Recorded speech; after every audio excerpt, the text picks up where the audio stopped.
Hello, hello, hello. What's going on, guys? Welcome to the stream. How are we doing out there? Are we all good, are we? Welcome to the stream. Welcome, welcome, welcome. I decided in the end we're going to play a bit of Endfield. We was going to play some Arknights to start off with. We might play some Arknights later, actually. We'll see. I know a lot of the Arknights audience will usually be in bed around then. But we can see, But tomorrow, we will be back in Terra, just as an FYI. And then we might stream some Endfield of the evening as well, because we've got 2 days to catch up. So we got some grinding to do. Guys. So we got to get at it. But how are you all doing? Let me get chat up and see what everybody's saying, shall we? We've got a few things to talk about, and then we're getting straight into it, guys, because we're coming up to a boss.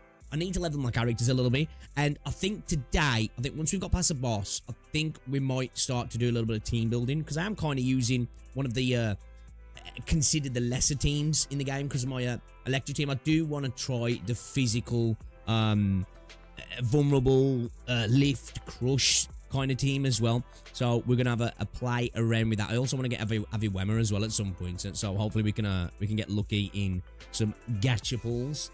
But guys, welcome, man.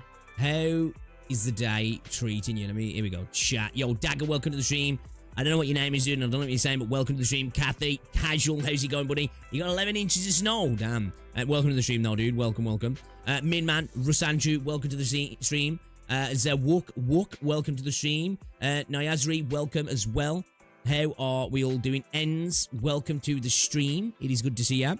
Am I muted? Shouldn't be. You should be able to hear me. You should be able to hear me, I mean. Either Pix is muted or the world is blocking Pix from ending. Right, yeah, the universe does not want me to play this game. It doesn't. Like, so many issues and just life popping up in my face over the last, week since, because you guys know, I've been waiting for this beta for months, right? And the game launch, all the content, the copium, the hopium, and then the beta drops and then life's just like, actually, no. So it's but you know, I ain't too mad though, because don't get me wrong, I would have wanted to play the beta more, and I do want to play the beta more, but also there is that part of me that's like, you know, launch, right? Launch, because there is a thing. I am one of those people that usually when it comes to betas, I'm going to play this one a bit more because I just absolutely adore the game. But usually when it comes to betas, I try not to play too much, especially if it's a game that I'm into, because I'm like, you know what, I'll just play it on launch, right? But I can't help myself with this. There's certain things I want to check out and stuff I want to have conversations about from a content creation point of view as well. But yeah, I'm not too worried about it, if I'm honest. Getting too much into, because guys, launch, we're going in. I already told Rosie, I was like, look, you're booking a few days. I said a week. She was like, I ain't using a week's holiday for a fucking game launch. I was like, damn. So maybe if I could try and squeeze a few days out of her and then see if she'll catch a taxi the other days. So we can have some long streams. We'll see. We'll try and work it out if we can. We'll try and work it out. But the week of the launch, I am no life in. I am absolutely no life in. Might even be. Nah, we'll go to the gym. I was gonna say might even skip the gym, but nah, we'll go to the gym. We'll go to the gym. Oh, here we go. Pretending he was not muted and did the intro again. No, I wasn't muted. I just switched scenes. I was just fiddling about Reddit. I was having a look at it. I was trying to find that statistical analysis post for the gacha systems for the game. So I think we might just do a little overview of it. We might not go through the entire thing. Maybe, I don't know. Kathy, how's it going? Welcome to the stream as well. Yo, bot, welcome. Good evening. Sell Endfield to earn, you may get a month. I'm just, yeah. And I was like, have a week. She was like, no, not happening, mate. So I was like, fuck. All right, what about 2 days, maybe 3 days, and then you get taxi for 2 days. Is that something we can work out? I gotta wait and see though, because she might be at that new job, so it might be a little bit more difficult when she's at the new job. You know what I mean? But unless when she starts, she says I've already got a week holiday booked, so they might let her have it. I don't know. We'll see. I can't really push it to using up her holiday days really for me to play a video game, but I thought it was worth a shot. You know? Hey, you miss every shot you don't take, right? You miss every shot you don't take, right? So yeah. So guys. We got a little Genshin post here that I thought was cool to look at. Something about the technical test as well. There's another post here that I wanted to read as well. I thought was interesting about Enfield. We got a couple of posts for Enfield actually that I wanted to go over. Gacha, my gacha game, disgusting gacha system. I sleep. Yo, Jamie, what's going on, dude? Welcome to the stream. Sorry, I got the sniffles. All right, let's get started then, man, because we're a little bit late anyway. We're a little bit late, boys. So let's get into it. Let's go. I'm gonna sort my chat windows out at the minute because not having restream on. We obviously let me get the YouTube chat up here a second. Where is it?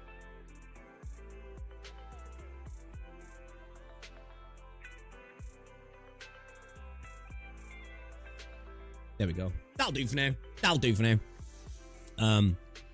Yeah, I'm still not restreaming just yet. Actually, Smug Slav. Let me check. Smug Slav a second, because he restreams, right? Is he restreaming on Twitch today? So he doesn't use the chat restream, so let me just check if he's on Twitch, because maybe it's fixed. It might be fixed because his stream seems okay. Okay, maybe we'll test it tomorrow. And see if it's working. We'll see if it's working. We're starting early because things might get cursed. Yesterday was just... We'll try and forget about that because, oh my days. It was crazy. It was crazy. Welcome to the stream as well, Kneecapped. We're big now. Yeah, there you are. So yeah, we'll probably try the restream out again tomorrow. The only reason I use it, right, Twitch sucks. I don't care about Twitch, right?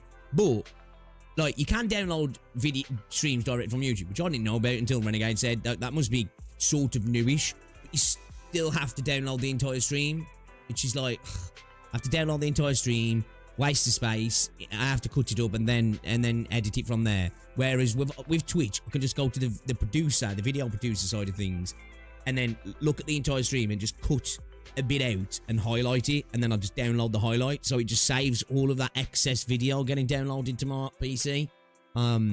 First world problem, like, you know, but still, it's something that I would love on YouTube. Like, take that, steal it from Twitch, YouTube, just do it, right? It makes sense. You are a video creation site. It makes sense to be able to download stuff and have a little bit more customization over the things than Twitch does, right? Twitch just does streams, right?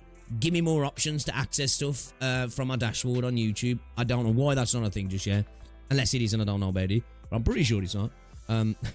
Pretty sure it's not. But hey, I didn't even think you could download streams until Renegade said so. Who knows? Maybe. Alright, let's get into it then, boys. Let's get into it. We're not messing around today. We're not messing around in case we have some problems. We're gonna try and outrun our problems today, guys. Alright. We're gonna try and outrun our problems, just like everything in life, right? Think, you know, well, not plan, but just like, you know, just ignore it. Stick your head in the sand. The quicker we are, maybe we can escape them. Let me just get. There we go. All right, cool, sweet. All right, so there's a couple of things I wanted to have a little look at today. Let's start off with this, okay? Let's start. Let me just double check that I can look at this actually. Yeah, we can. So, Genshin is the most searched video game of 2025 for Pornhub, which actually kind of surprising actually because it's not exactly the most goony game. Why is GTA 5 on there? Like, what are people searching for in GTA 5? So, the #1 Pornhub search game of 2025 is Genshin Impact, then Fortnite, then Minecraft, then Overwatch. Overwatch makes sense, right? Pokemon. Bro. What is wrong with you guys? What is wrong with the peoples? Pokemon, bro. What are we looking for in Pokemon? Right? Like, Overwatch, I get it, right? It makes sense. Genshin, I suppose, I get it as well. But Minecraft and Pokemon. Marvel Rivals make sense as well, but... Brother, this is crazy. Actually crazy. Atomic Hearts on there, Final Fantasy, Super Mario, Call of Duty. What the fuck? Among Us.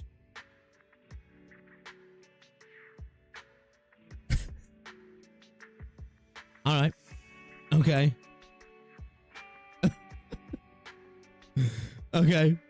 Genshin Impact wins most most searched for video game characters. So Tifa is number 1. Kai Getty, Lara Croft, Chun-Li, DVA, Ada Wong, Lady Dimitrescu, however you say it, 2B, Jinx, Widowmaker. Like, a lot of those kind of make sense, I guess, right? Jill Valentine's in there.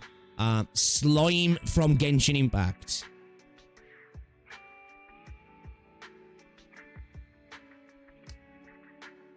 Okay.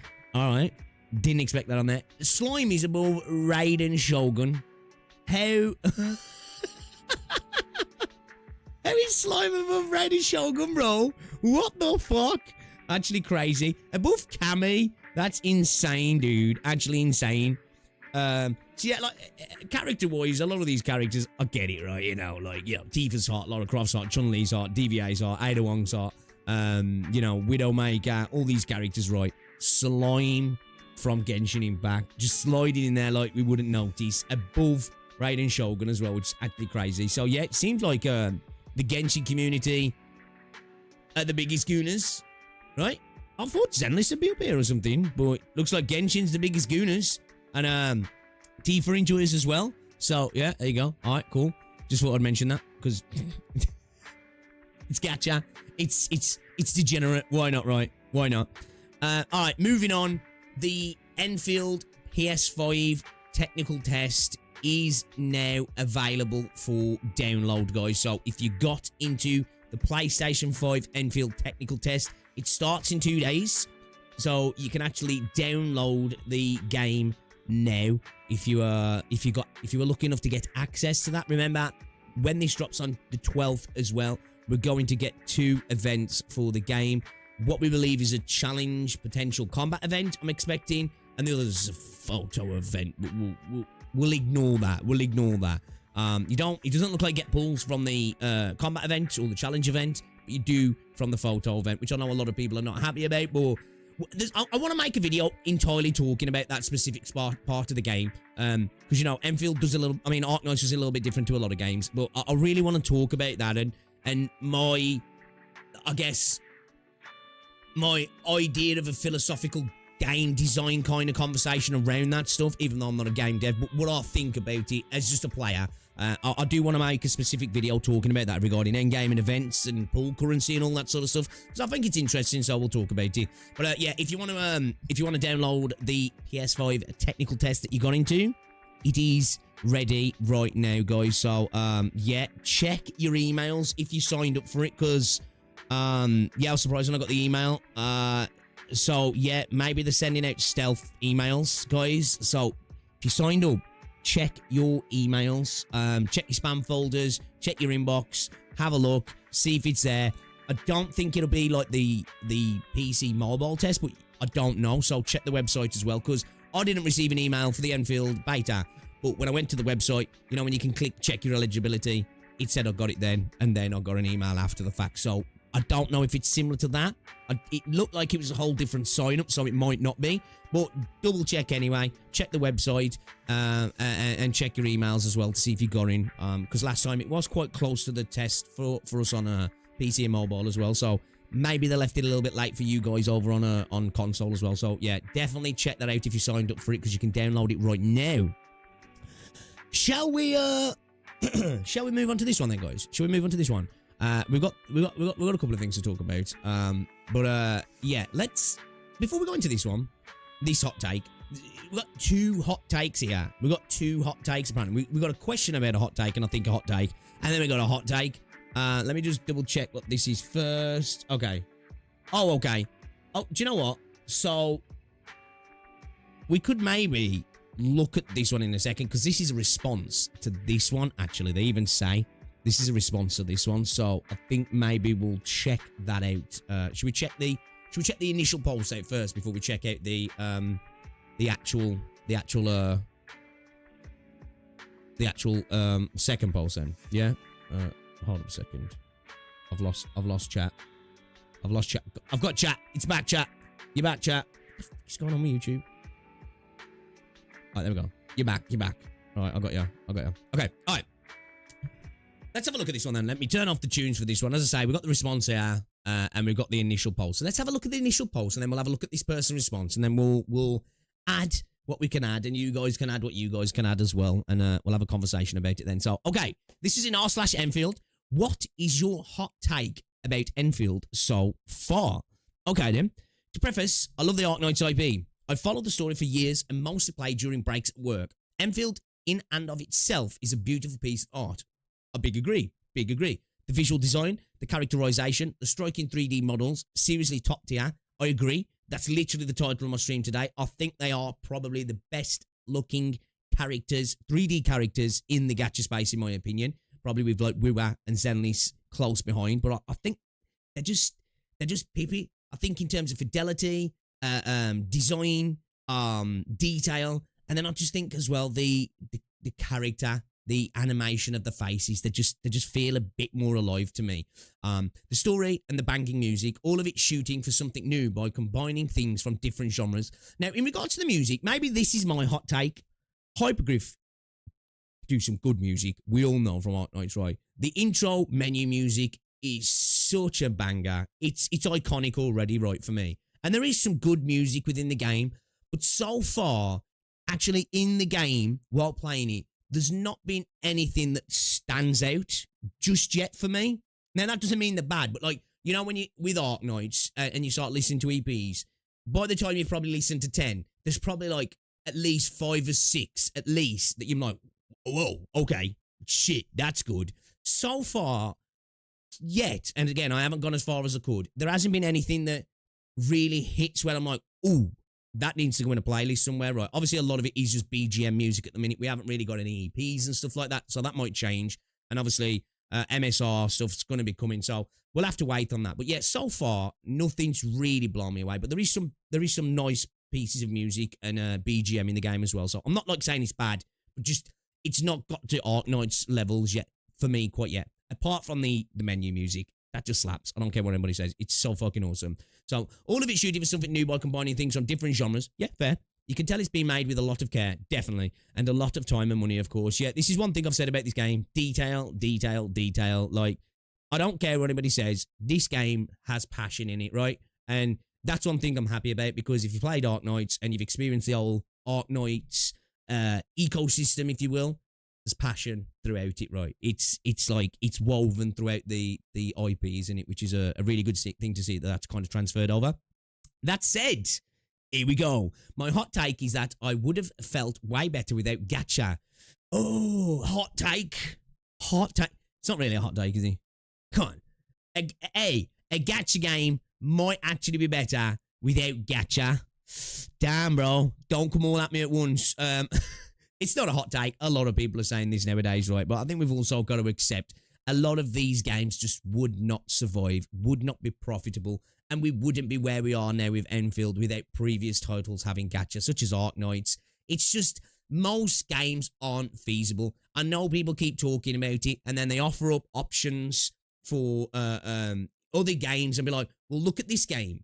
And it's like, they're kind of few and far between, right? And even some of the ones that bang for a short amount of time, right? There's very few games that are able to succeed long-term purely on cosmetic items. It's just how it is. There are games out there, and you know, and they've been going for a long time, but not everybody can do it right. And there's a lot of games that will be successful, but really short-lived as well. And I, for one, do want this game going for a few years as well. And I'm not saying we have to have gacha to be profitable. I just don't think we've got a model outside gacha at the mini that's as widely successful for a lot of games, because there's a lot of mediocre games in the gacha space, right, that are wildly successful. There's not a lot of mediocre games that are super successful with skin systems. It's usually the top 1%, right? It's usually the top 1% that does that, and I think we have to be honest about that, right? But yeah, it's not a hot take, ice cold fucking take, right? Yeah. So now I know Hypergryph's main product is gacha, so it makes sense that this one will be too. And most new anime games have varied degrees of gacha in them nowadays. But just think about it: you have this beautiful game with tons of lovable characters, solid combat, and surprisingly interesting base building. It is actually interesting. I really like the base building. I like when I played the beta first, right? I was just more enamored with the combat and the game. because I hadn't played Arknights. So the base building for me was just like, whatever. I didn't dislike it, but I wasn't really into it, right? I'm not exactly a base factory building connoisseur. It's not my thing. I do like survival games where you build stuff, but that's more, it's a little bit different. It's usually base building. This is factory building, right? So I wasn't so into it, but the other day I was just fiddling around on my base, and I still need to sort my base out, but I was enjoying it. Like, I really enjoyed it. I'm actually looking forward to like getting into the factory management and resource management when the game comes out. I'm really genuinely looking forward to it, to be fair. So, interesting base building and resource management system behind it. It could have been a banger as a standalone premium title. I think it could have, but I also, you know, it would have just had to have been a box price game and a one and done. I just don't think it could have survived as a live service free-to-play game. And sold off skins, maybe. Maybe I'm wrong. The game is that good, right? And I would have bought skins, but at the end of the day, a lot of people will just not buy skins in games because they don't need to. And that makes sense, right? Awesome, you can play a game and not ever have to spend a penny on it. Great. Well, you can do that with gachas if you're sensible. You know what I mean? But a lot of people choose not to, and that's understandable. There's a reason why gacha's successful, because it doesn't force you, but it encourages you heavily, doesn't it, right, with FOMO and psychological practices, right? It's just how it is, right? It's just how it is. Well, they fund a lot of great games nowadays, come with their own baggage. Banners, true. FOMO, true. Episodic story formats, true. Again, even if it was going to be a live service game through skins, it would have some sort of episodic story format. Maybe not so condensed around banners, but let's face it, usually live service games, they have patch drops where the story gets updated, right? Unless this was a box price game, that was always going to be a thing, right? They need to keep building up. Loss of balance. Okay, that's fair. A lot of games do struggle with that. You know the drill. And while these haven't exactly been notorious problems for Arknights, it's still something that can pull people away, have imbalances, or limit your work when you need to go patch by patch. These are facts, right? These are not, you know, not denying this. It's not like it's impossible either. Think of Granblue Reeling, for example, age-old gacha franchise, and they've released a banger standalone game with full striking visuals, a new story format, new gameplay style, everything done carefully and thoughtfully. Basically, a love letter for the fans. It was a massive success, even for the people who never touched Granblue before. I can't help but feel Endfield could have been that for us, sadly. Anyways, what's your hot take so far? So, all I'm going to say, this is not a hot take. This is a cool breeze take, right? It just is. The fact is, it's just a take that I just don't think is possible. Like, I know a lot of people in this space love to talk about, just get rid of the 50-50s, get rid of the gachas, go like Where Winds Meet and you'll be successful. We still don't know the sort of monetary gains that Where Winds Meet's having, right? It's super successful. I think they hit like 9 million players. I think that's going to be one of those games. It's going to be a rare game that's going to be quite profitable off skins and stuff, right?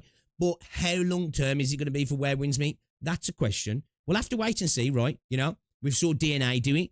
How is that going to do in the long term? It's not had the most incredible first month, but it's potentially something that can work. You know, a lot of games just don't make it happen. Now, there is games, but I think we can't use like the 1%, the outliers, and be like, well, if CSGO can make it work, you know, if Valorant can make it work, you know, insert whatever game that you can think of that's a massive game that makes a lot of money off skins. Fortnite, if Fortnite can make it work, then why can't this game? I think it's just a little bit of a conversation that's looking at things through this point of view that outlier represents everything. You know, it's like that super successful thing and being like, well, you can be just like that if you replicate it. It's like, not really, you know, it's not as simple as that, is it? So this isn't a hot take, but I think it's a take a lot of people would agree with, but I think it's a take that's probably just not likely, right? It's probably just not likely. Because for a lot of companies, it's just not feasible, right? Now, does that mean Endfield isn't a good enough game, that, in my opinion, to survive off that? I think it's good enough, but again, there's lots of games that I think probably are good enough to survive on just cosmetics, but they don't, and you know, that's just the way it is, right? You know. So, all right, let's have a look up to this follow-up post then, shall we? Because this person's responded with their hot take by the looks of it. So, let's have a look at this one then. So, hot take. Enfield's current combat isn't any more strategic than other 3D RPG gacha games to warrant an RTS marketing tag. Interesting. So, this definitely feels like this potentially has a bit more chance to be a hot take. But at the same time, I It depends on how you look at strategy, right? I think this game for me, at least in comparison to potentially like Genshin, WoW, and Zenless, might have a bit more team building potential, right? Just because of the way the game is designed. Now, strategy it's multifaceted to a degree, isn't it? But I think in team building potential, I think it might have a bit more. Like, we'll have to wait until launch and see what happens post-launch, right? But I do think it has a possibility to be more. But does that mean it warrants an RTS tag? No. Where I think the game could potentially warrant that tag is what happens post-launch with the inclusion of the base systems, the tower defense stuff, and survival type modes there, right? We could, as I've said before, I'd love to see some events and a massive expansion on like the survival wave mode, you know, where you can do the automated defense thing where you're not part of it and the part where you're part of it. Really build upon that and then kind of like have this sort of middle ground, the bridge between Arknights and Endfield, where you go into an isometric view, you're doing base survival stuff, you're getting waves of enemies coming, it can get quite difficult. There's actually a bit of layers and nuance to it with how enemies work and using the right units from your team and stuff like that. And the way you could do it as well, because on the automated survival thing where you don't involve yourself with it, your characters just go to like blue holograms, so that the fidelity of those characters goes down. So I believe you'd be able to get multiple of those on screen, so potentially being able to drop your units down kind of like Arknights, where they're a little bit AFK and they do their thing and you set up all your turrets and kind of have something like that. For me then, it more than warrants its RTS marketing tag, right? Because I think that might be a fair critique, what with like how the game is at the minute, to say, can you really class it as an RTS game, tag-worthy game? I don't know, you'll have to let me know. So, let's have a look. Saw the post asking for hot takes, but my comment went too long, so I decided to make a post instead. I don't know if it's a hot take, but this game combat isn't really any more strategic than its other 3D gacha RPG contemporaries, like WoW and Genshin, to warrant the real-time strategy tag. So, I think it is personally right, but again, I think this is something that might be a little bit subjective, depending on how you play the game as well, right? EF to me about level with Genshin in terms of team-building depth. Again, as somebody who only played up to like, what, in Azuma, just posting Azuma, for me, so far, I think the ceiling seems like it's much higher. But I know if you say this, people all go mental, right? I do think potentially team building wise. Now, again, I don't know the state Genshin's in at the minute in terms of meta and stuff, but it feels like it would have more options or potential team building than something like Wuthering Waves. Because it's not that Wuthering Waves is bad for that. It's just that Wuthering Waves is a different kind of combat, right? Wuthering Waves is reactive action combat, right? You know? So, I just feel like that game's just less about team building anyway. You know? It's just about, I don't know, rotations comes into your team building, but it just feels less important, full stop, right? You know, it's all about the perfect rotation. There's a bit of team building there, but there's not that much for me. When it comes to WoW, I feel like it's just, you know, there's not many ways to go about building your team. You know, team. I don't think there's a massive amount. It doesn't mean that combat's bad. I love the combat in Wuthering Waves, but yeah, I feel like already this game feels like there's more potential avenues. Do you know what I mean? And obviously we'll have to see how they do after the launch. They could maybe fuck it up and it becomes incredibly mono team based, and the meta switches to a point where it's like, oh damn, that team building that I thought I could do is gone a little bit now, because if I use this team, it's getting pushed out the meta so much that it just doesn't feel viable. So I'll have to wait and see. But the potential, I think there, the ceiling, shall we say, I think the ceiling for this at the minute feels much higher than the other two. But I think that might be a fair point to say. I think Genshin probably has a little bit of a higher ceiling as well, maybe. Again, I know that will upset a lot of people, but it is what it is. Doesn't mean either's better than the other. That's a subjective thing in how you like the gameplay at the end of the day, right? Strategy doesn't mean better. It's just, it doesn't, okay? Reasons. Combo QTEs are basically just streamline rotations you already do in other gacha swapper games, just that the game automatically prompts you what you can do next instead of memorizing it beforehand, but that way it might even be less strategic. So, I think this is something that like has a kind of a basis of truth in it, like that you can argue. You can break everything down into games of, right, well, you press buttons and things happen, right? Of course. And there is a bit of a rotate. I think the thing is, though, obviously there's more optimal, but you can change things on depending what you're doing as well. And characters will kind of shift in their QTE rotation, if you will, their trigger method, depending on the team you're using as well. So I don't know if it's that simple, but I can kind of see what they're saying here. But at the end of the day, I think all combat's going to break down to, something similar, right? At the end of the day, and otherwise, then you are gonna be playing an RTS game where it's just the breadth and depth is insane, right? There is an action element to this game, and that means that you kind of have a core way of playing the game, if you will. But again, I do think there's more variety and viability in the way you do things. And it obviously depends as well what you're doing with your units and the sort of things you're trying to trigger and amp and stuff like that, and when you're using your battle skills and stuff. So it's not always just about, right, skill chain combo. You know what I mean? It depends on the units you're using, when you're going to be using their battle skill to potentially trigger a combo or to amp a combo's effects before you go into it and stuff like that. But yeah, all right. Like I said, I think there's somewhat a snippet of truth to that there, but I don't necessarily agree that it makes it less strategic. Again, especially when I think of WoW, because that is just optimize the rotation, rinse, repeat, rinse, repeat. There's nothing other than that. And when you're given Tower of Adversity, it makes you do it even more, doesn't it?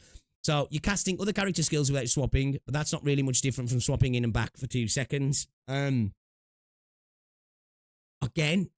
you press a button, things happen in the game. I don't necessarily agree with that though, because it's just not right. And also as well, this is just a visual thing, and I guess a subjective enjoyment thing of having all your teammates on team all at the same time. Just is more enjoyable as well.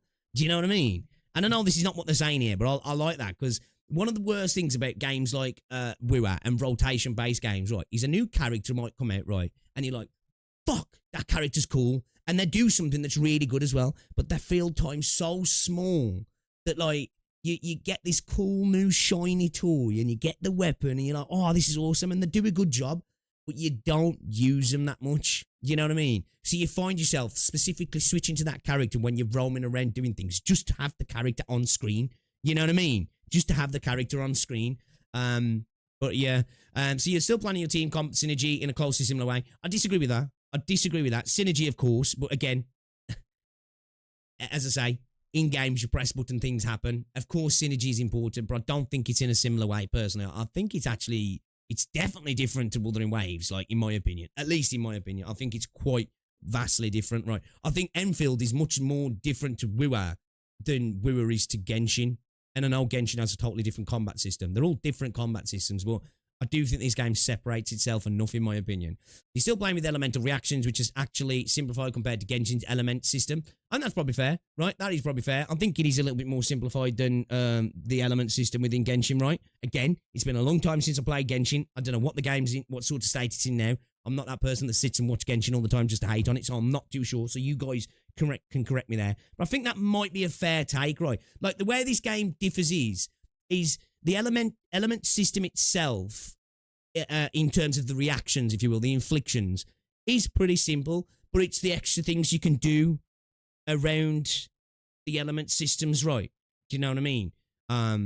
Like, where the stacks that you're adding to and trigger other things, where, like, I think it layers up a little bit. Like, the base level might be a little bit simplified, but I think, you know, I do like how you can build on top of it via stacks to inflict a different thing, you know, whether it's through vulnerables to staggers to then being able to trigger something off there, and inflictions to, the burst things, and then that allows you to do something else. So I suppose baseline, yeah, but I think it's built upon quite well, and I think the possibility to continue adding to that as well is there also.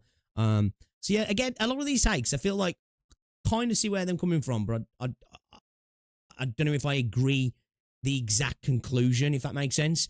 So yeah, the extent of positioning importance only really goes as far as avoiding red floor marks and hitting an obvious weak spot on the map. Now this, I agree with to a point, because I said this before. Now, I don't know how well it would have worked, right? You know, when you switched your character, I would have, and again, I don't know how, if the implementation would have been great, right? I would have liked it that, you know, when you switch characters, you went to the character. Now, that could have got a little bit too much in combat, where the camera was moving around and stuff. Because like I was thinking, you know, if you're like, say you're playing as Ardelia, she's using you know, you can play her in a mid to a bit more range scenario because she can hit people from range. And then say, I don't know, like let's just, for the sake of it, I'm not really talking about team synergy. You've got somebody like Ember or a Snowshine or something, you know, they're a defender, and you wanted to be in control of them to necessarily do a specific thing, right? I like the idea if the way the AI worked, and this would have come towards a gambit system from Final Fantasy as well, where your defensive units were up in the front and your vanguards. So like when you wanted to switch to trigger something specific to a fight, you know, you felt like you were switching in to get into that scrap and being in there. I just kind of like the idea of that. Now, the implementation, I don't have a plan for that, right? I'm just saying, in my head, it sounds kind of cool. But again, I can't say whether that would have been a better system. But yeah, I always thought that when it came to character switching, I was like, damn, I kind of would have liked to move to the character rather than the character moving to me. But that's a bit of a nitpick that I don't know if is a worse or a better thing, if I'm honest. I haven't really thought about the technicalities and how it would affect the game. It's just something that I thought, no, that sounds kind of cool in my head. You know? You know, when we do that in gaming sometimes, you're like, that sounds cool. And then somebody explains to you why it probably isn't a good idea. And then you're like, yeah, actually, you're right. That was stupid. You know? I don't know. I do like the mechanics in the game, though. I love the fact that we've got a little bit more mechanics or sort of pseudo MMO boss, raid boss mechanics and stuff. Love that. Love that.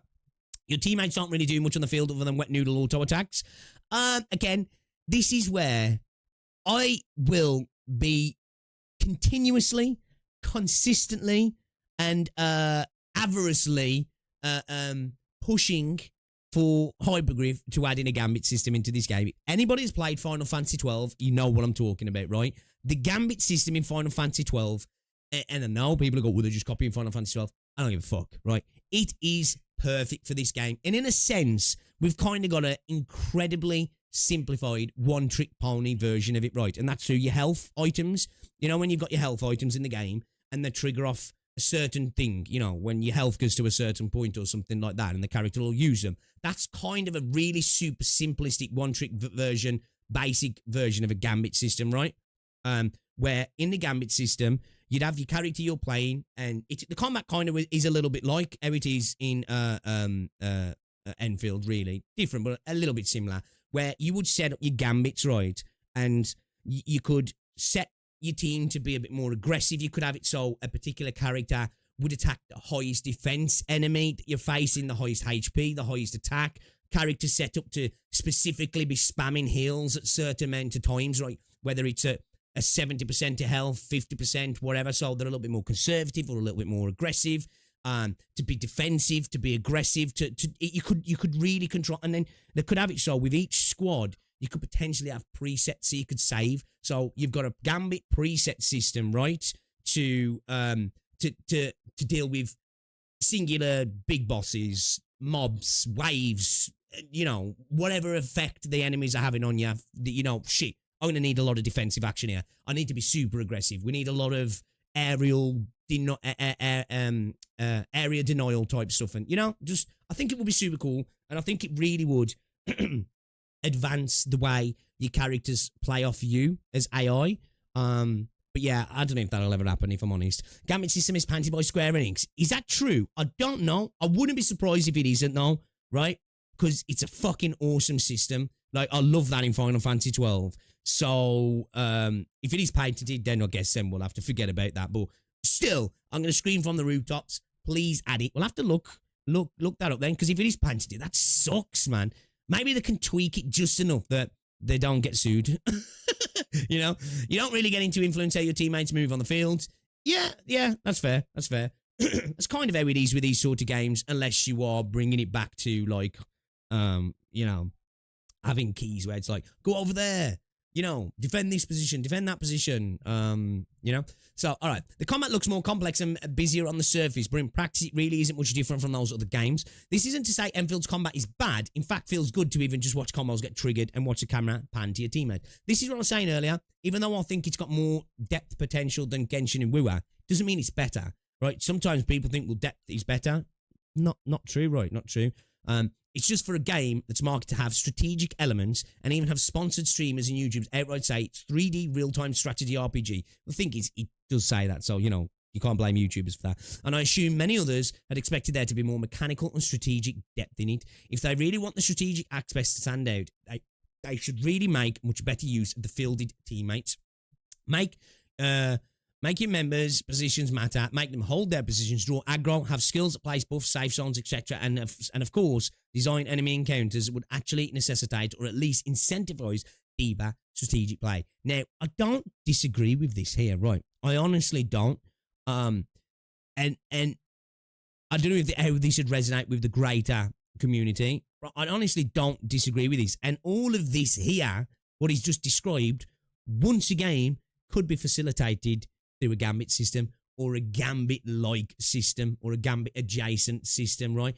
And get some lawyers in Hypergryph, figure out how you can work around it, man, and make it fucking happen, for the love of God, please, because I think it could. I honestly think it'd only offer benefits. But yeah, I keep going on about that, but I said I won't stop going on about it before. As it is, I really don't think this game makes good use of the strategy aspects to make it stand out more on the surface level. I'm still honestly disappointed about this, and it led me to comment several actual examples whenever a post here brings combat up. That said, I don't hate what we have now. Agree. It's good, feels crisp, just that either they drop the strategy tag, Sag, but more accurate, or they stick with it and develop it down the line, of which I am fairly hopeful, since we haven't seen yet how well the towers or buildings come into play, since they're all still rudimentary at the minute. Agree. So, that's where I think it's going to come into wholly. Obviously, I'd love that sort of stuff with the Gambit system. But I think where we're going to see this RTS tag, this strategy tag really come to life is through the base, defense, that sort of stuff, right? You know what I mean? Honestly, that's where I think we're going to see this game advance. That particular moniker is through that. Because at the end of the day, then, it literally will be an RTS game, right? If you are going into isometric viewpoints, controlling your your defensive positions, if you will, dropping down your operators in an AFK style, sort of in a tile grid sort of situation or whatever, or having radiuses for them to do the thing and they just operate like in AFK manner. I think that then would lead to have, for this making sense. And I kind of think we're gonna have something like that. Whether it's exactly what I'm picturing in my head, but I do think the factory and the tower defense stuff that we've got now, I know obviously it comes into the game to some degree, but I think we're going to have end game and events that really lean into that. I think the factory survival wave mode type stuff is going to really come into events. I do. Maybe I'm imagining it, but I honestly think they're going to really use the factory and building element much more than what we believe they are now. I think a lot of people are just like, it's just for getting materials and some survival stuff here and there that really doesn't matter too much. I think it's genuinely going to be a big thing in events and stuff. A lot of people might not like that because there's a lot of people think it shouldn't even be in the game, but I disagree now. And I think a lot of people definitely should wait until they get their hands on the game because they might actually change the mode because I think Hypergryph have done a really good job with the factory side of things, really. They've done a good job of it being fun, having a bit of depth to it, but not being overwhelming at the minute. And just, it's quite well designed as well, right? And I think it has a lot of use case potential in different manners going forward. So it'll be really interesting to see how it advances, right? And it'll be really interesting to see what happens with the combat as well, how the combat advances, because I think at the minute, we've got an incredibly good baseline for where combat could go. Now, I'm not trying to say this is the vision that Hypergryph have, because I don't know what they've got, right? I don't know if we'll see something entirely different in 12 months, pretty much the same with new units. We just don't know, do we, right? But I think we've got an insanely good baseline, and I think there's so much potential through this combat system to kind of be ridiculous, if you ask me. It's already in a really good state. I like it, right? I like the combat in this game. And I think it does have depth. I don't know if strategy is the right word. I don't think that is the right word. It's got team building potential, like massive team building potential, right? But from a strategy element, it's a bit different. Plus, strategy is a multifaceted term, really, when you think about it. Like, how it's implemented into a game, right? But yeah, I think it is fair to say at the mini, the RTS marketing tag isn't necessarily applicable to the game, right? But that doesn't mean it won't be. And that doesn't mean on launch it makes sense. We might see stuff come launch and be like, makes sense now. So we will have to wait and see. It is a let's wait and see thing. I just thought it was an interesting discussion. This was, what's your hot take? What's your hot take about Enfield so far? Because I think this was as lukewarm as it gets, really. No gacha. What did he say? How could he? Oh my god! I can't believe somebody said a gacha game might be better without gacha. What? Or this, I think I like this post. It was interesting. I disagree with quite a few things in here, but I kind of get where they're coming from, right? So actually, do you know what? I think my my hot take, although I don't think it's a hot take, right, is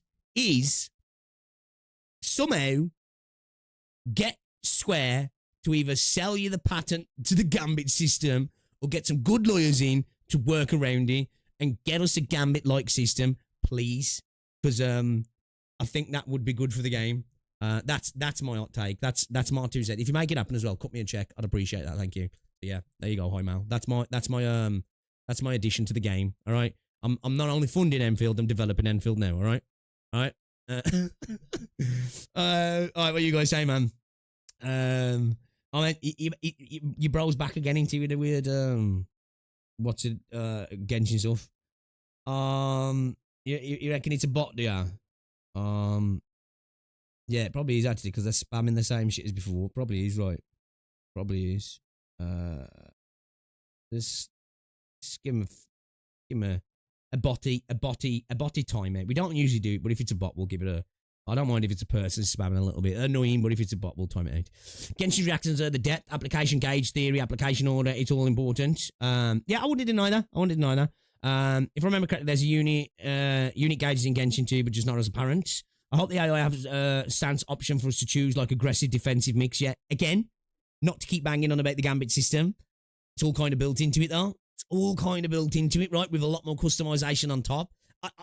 I appeal to you guys. If you don't go and play Final Fantasy 12, go look into the Gambit system on Final Fantasy 12 because I think it's perfect. Look at the combat of Final Fantasy 12 as well if you haven't yet played it because you'll just see what I'm saying. It feels like you could just literally lift it out the game and dump it into Enfield, and as Todd Edward would say, it just works, right? It just works. It wouldn't be 16 times the detail, but I think it'd just work. Leo, welcome to the stream. Kiari, welcome to the stream. It would be banned since camera. Yeah, I think it potentially, the flipping around could be a problem, Leo. I'm not going to lie. Yeah. Genshin is more simplified than Enfield, but you could apply elements so fast, etc. Genshin doesn't have stacks, and physical has different status. Yeah, I do think Genshin has depth to it again, right? And as I say, I don't know where the game state's at the minute, so I don't know what the meta is and, what the thing is. I'm not even going to try and pretend I'm that guy like a Woo CC where I'm like, actually, I know, even though I don't play the game because I watched the video the other day. I don't. But I do think, from a baseline reaction point, that maybe Enfield's seems similar, but I think the application of stuff on top of it is quite cool as well. Renegade, welcome to the stream, bro. It's good to see you. So I didn't say hi. Unlike the Nemesis system, Gambit system isn't painted. Let's Google it actually. Is the Gambit system from FF12 patented by Square? Let's have a look. It says yes. Hold up. So, the Square Enix holds patents related to core battle systems, including variations of the active time battle system, which we all know loads of games have copied that. And while specific patents for the Gambit system itself, AI scripting, aren't immediately clear from general searches, they do patent-related mechanics and features. So, I don't think it is then. I mean, the idea is protected as an intellectual property, preventing direct wholesale copying by others, especially commercial games. But that doesn't mean that they can't take the idea, right? Let's have a look. Patent battle mechanics like ATB. Gambits as AI control. The Gambit system is a specific AI programming feature. Okay, so I bet that's what they've done. They haven't actually patented the idea. It's probably Remember when everybody was losing the shit when Kuro patented the technology behind the quick swapping, and everybody was like, "Oh my god, they're patenting quick swapping. They're trying to stop other games having quick swapping and stuff." They weren't. What they were doing, they were patenting that particular code, that technical creation to stop other people taking that, because the way they designed it, they obviously thought it was something that was worth protecting. Like, they can't stop other games having characters where you're switching and out to buff and intros and outros and all that. But the actual technology is what they patented, right? You know, the communication between the client and the server and the game and all that sort of stuff, and how it implements those actions. That was what they patented. So it might be something similar like that with the Gambit system, right? It might be the underlying code and how that relates to how the characters interact with your commands and stuff like that, maybe. Yeah. Yeah, I don't know. It's hard to see, like, because Google now just gives you these AI overviews, doesn't it? It's like, so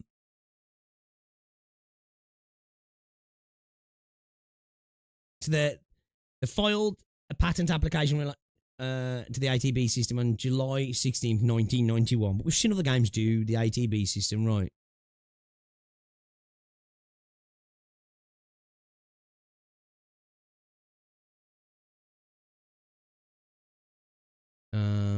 What's this here? It's people just talking about the Gambit system and why they didn't use it.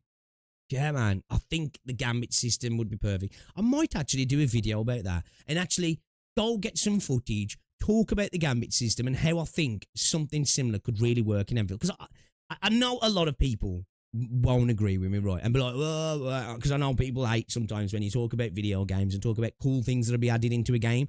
But I like to talk about stuff like that. It doesn't mean I'm coming from this angle of, fuck, game sucks, ain't got this, fuck that. I just think it's interesting sometimes to look at stuff and be like, ooh, this would be kind of cool if this was in the game, right? Does it have to happen? No. Will the game fail without it? No. Will I not like the game without it? No. But as a gamer and enjoyer, I do like to look at systems from other games and think, ooh, could that implementation of that system in this game, like, potentially improve it? You know what I mean? Yeah. Don't worry, if I knew Hypergryph was so sadistic about how hard the game is. Oh yeah, they definitely would make difficult stuff. CBT, CC, first season to season 2, Vector Breakthrough. What's going on, Lance? Welcome to the team. Honestly, I think Enfield's elemental system's more like a combination of Genshin's and the OG Arknights elemental system. I suppose I can see what you're saying. Yeah. It's like, say, it's like that elemental reaction with, like, stacks and stuff added to it, right? That can, like, kind of apply new things or adjacent things, if you will. Would I play Nikkei? I have played Nikkei, actually. I haven't played it for a while, but I've played Nikkei. Maybe instead of Gambit, they could make systems similar to chips in Aether Gazer. I forgot how the chip system works in Aether Gazer, man. It's been ages, and I never, like, I only got a few hours into Aether Gazer. What's the chip system in Aether Gazer? Aether Gazer is a good little game as well, actually. What's going on, Weapon and Arms games? Dragon Age Origins, Dow Tactics, and Final Fantasy 12, Final Fantasy Gambit are both deep conditional AI program systems for party members in RPGs, letting players set if this, then that rules. According to Google, Enfield can exactly right. That's what I was thinking. I think that the premise is definitely something that could adapt, isn't it? It's just obviously that I suppose they'd probably have a bit more tighter patenting on, potential code stuff and that like that, But if the code hasn't necessarily been put out there, I guess I don't know if they'd necessarily be able to do that anyway. Again, I'm not an expert on games design, but I'd love to see. I think, yeah, Dragon Age as well, man. Yeah, these are systems that I think in a game like this, I do think some sort of pseudo command over the people on field, I think would definitely add that strategic element to the game, and I would love it. Does it need it? No. But it's something that, hey, maybe that's like a 2.0 thing that we'll see. Because games like to add new things. You've seen Wuthering Waves start to add in all their little new things, and games like to layer up mechanics and stuff, don't they? So maybe that's something that we could see at 2.0, them adapting things like that. After a year of playing the game, maybe they'll look at things and go, actually, maybe we are stagnating in certain areas. Let's see if we can improve it. Are we having any audio problems, guys? I have got to look into some stuff with YouTube, man. I might start using the other stream key stuff because it keeps going on about the audio bitrate going to 0. And I don't know why, because everything's fine on my end, but it keeps telling me. Do you know what I might do to test something out? Let me just double check something, actually. I might switch, because we're not streaming on Twitch at the minute. I might switch YouTube to be my main, because I'm using the Atom multi-stream plugin on OBS. So maybe we're getting some issues from there, maybe. Let me look at my outputs here a second. What's my audio? Yeah, we're 128, so it's not a bitrate issue, but it could be the plugin, actually. Next stream, we'll change it, so we're going directly from the main OBS output. That could be what it is, actually. We'll have to look. I'm fine. Okay, sweet. Chip system allows you to customize your AI teammates' behavior. Not as complex as Gambit. Chips give you 3 commands. Even something like that. Yeah. So see, there's obviously other games that are doing stuff like that, right? I think it's genuinely something that could be cool to be put into the game or do. You know? And again, I'm not here to be Tobero and be like, I know the outcome. This is a slippery slope. I'm not here for that. I'm just throwing out ideas, right? That's what we're here for, right? I think that's what we're here for as consumers, to look at stuff and go, hey, that'd be kind of cool. Wouldn't that be cool? There's a reason they want feedback, right? Now, whether they listen to it, it's up to them. And even if they don't, I'm still going to be playing the shit out of this game and loving it. But I just think it'd be a really cool system, personally. And as I say, I think if you played Final Fantasy 12, you'll see where I'm coming from. I honestly do. I think Gambit would work if you were managing multiple teams, but one at a time. The current character gameplay isn't complex and effective individually for a full Gambit system yet. I can see what you're saying. It doesn't even need to be as multifaceted and layered as the Gambit system in Final Fantasy 12, because there is a lot of Gambits, isn't there? There's a lot, like. But do you know what as well? I like the idea of how the Gambit system could be implemented as well as another thing to farm. And I don't mean RNG farming, because that would suck. To have a Gambit system based on RNG would suck. You know, where like you're looking for that god drop fucking Gambit to like make the game better. But I think just like progressing through the story, you just unlocked a broader Gambit tree, if you will, and you got new Gambits as you played the game. And maybe you could buy some from in-game stores and stuff. Not like real money, like actual like vendors. You know what I mean? Rather than actually going to find them so much. You just unlock them as you go. And then different outposts and settlements had vendors that you could go to and be like, oh shit, yeah, that would work really well for me. Let me buy that. With like, you know, your in-game currency, not like real money. And definitely keep it away from any sort of gacha or monetization systems. Just have it as an in-game vendor thing. And that'd be kind of cool. Currently only aggression and targeting management is ineffective. Okay. But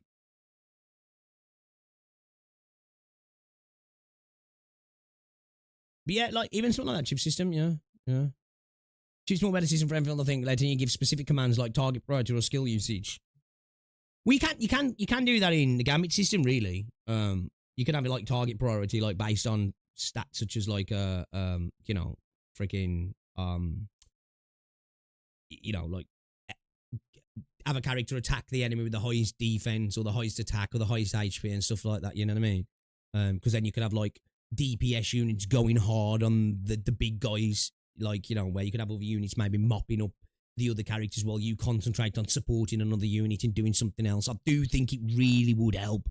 Like, the game could have infinite possibilities in how you play it in a way, right? I think with only like a few extra options to a system like that could like just add so many different ways to tackle stuff.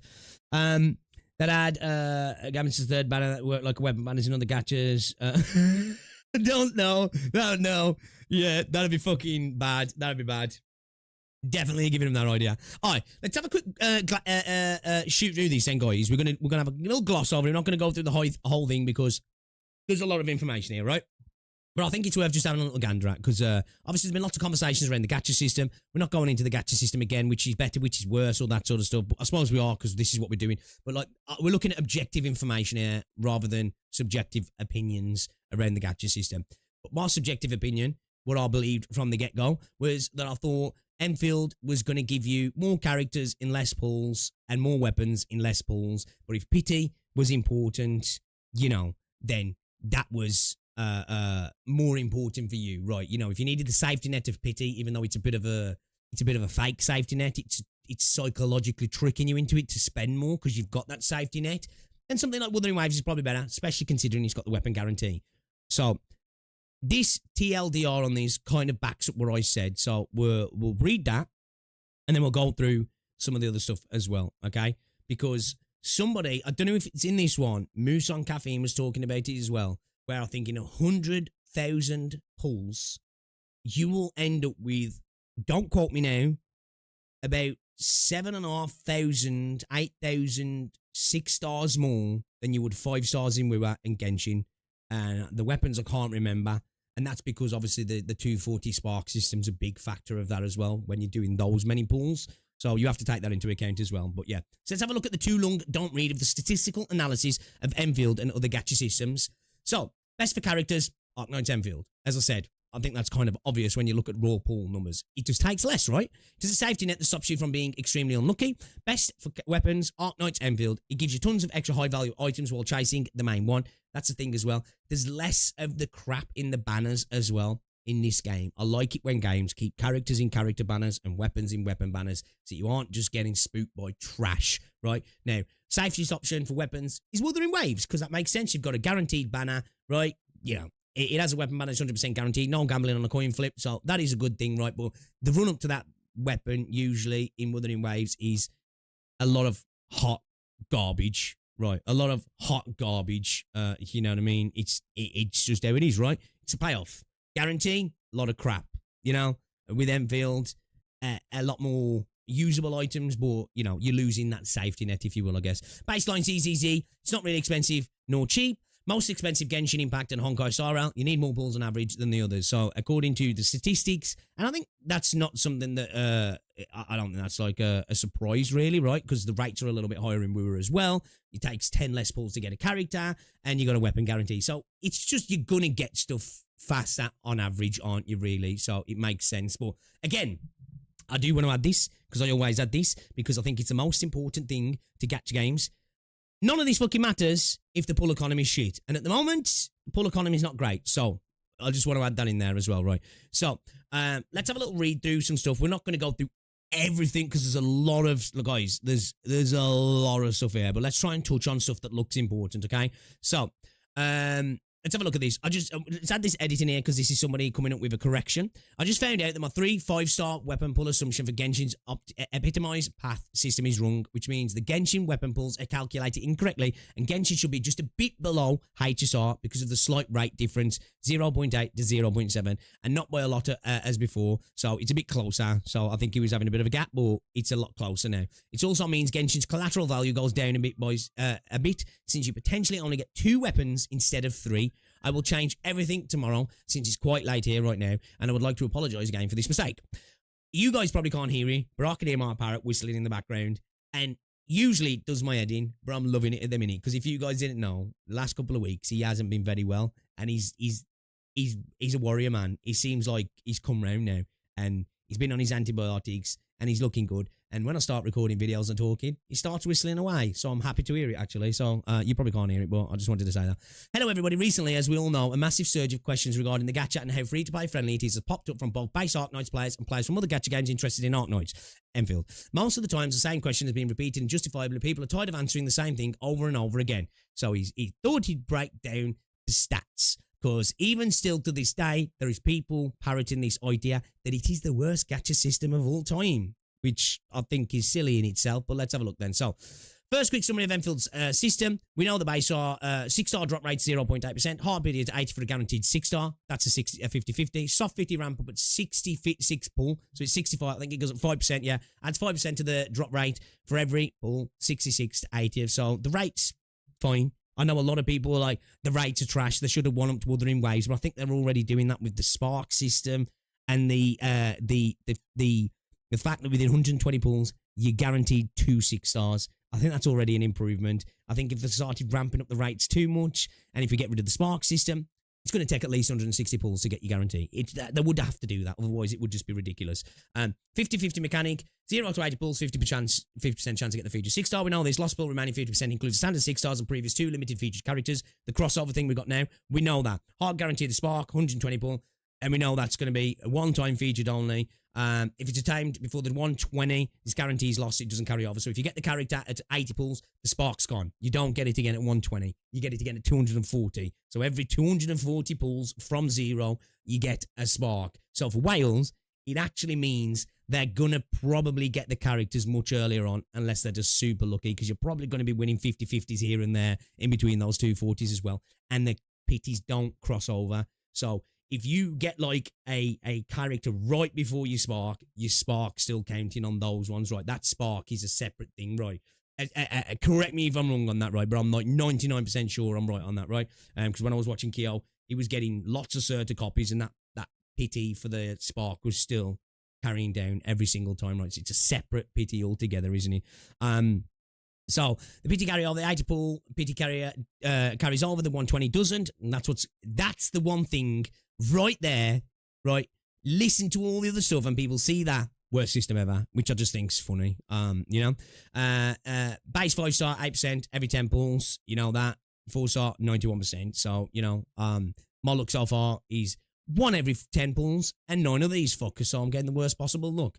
Limited weapon man is a 6-star at 4%, great rates. 5-star at 15%, pity system. 5 stars every 10 pulls, 6-star every 40 pulls. So basically, if you go to the worst luck possible at 120 pulls, you're going to get yourself a 6-star weapon, which is like 4.2. So it's like 8,560, I think, for 120 at the worst possible. Worst possible. That's 9 4-stars, 1 5-star every 10, losing your 50-50 all the way to 120, right? The 25-75 mechanic upon pulling a 6-star, 25% chance to be the featured 6-star weapon, 75% chance to be the standard 6-star. Guarantee mechanic, the rate up to 6-star is guaranteed at 80 pulls, which is 10 pulls, because you do it in like 10 pulls kind of thing, like, and it's limited once per banner. And then there's also a multitude of other things. Getting a copy after 120 pulls, the 100 guarantee, a total of 240, so we're on the 240. Getting 10 pulls for the next banner after hitting 60 pulls on a banner is the this is the dossier system. So at 60 pulls, you get a dossier that opens up on the next banner, and that gives you 10 pulls on the next banner. So basically, if you've done 60 pulls on a banner, you've kind of got 10 pity on the next banner, but you have to use it, otherwise it goes away. So you might as well just use it. Who knows? You get lucky. That is a psychological thing to make you think, ooh, shall I carry on pulling? It's only another 50, 56 till I hit the pity. But if you don't want to, just don't do it. Just use that dossier and then move on to the next banner. You might get lucky, right? And because the way the game works, it won't hurt you to get lucky in that 10 pull dossier. Just use it and move on. That's what I'd suggest to do, right? It can really be a positive thing for you, and you never know. Here and there, you might just get crap luck with it, right? It's free real estate. So now with the other way to the way, here are my findings. Key terms, just for the sake of brevity.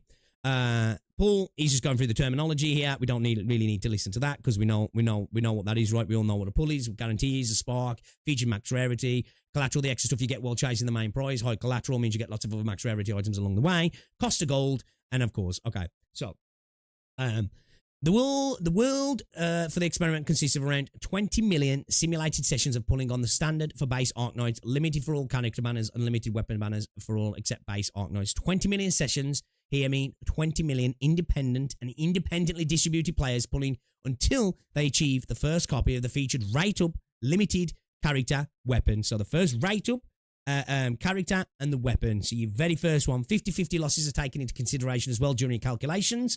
Also, the sessions are being simulated as snipe scenarios to make sure you, the player, can get the idea of the absolute worst case scenario, as well as where you lose to an unwanted featured operator. This is only for games with 2 featured characters on can be present on a banner at the same time, i.e. Arknights OG. But since you're doing it this way would be unfair. I added the collateral system, which the collateral system, the extra stuff you get while chasing the main prize. High collateral means you get lots of other max rarity items along the way.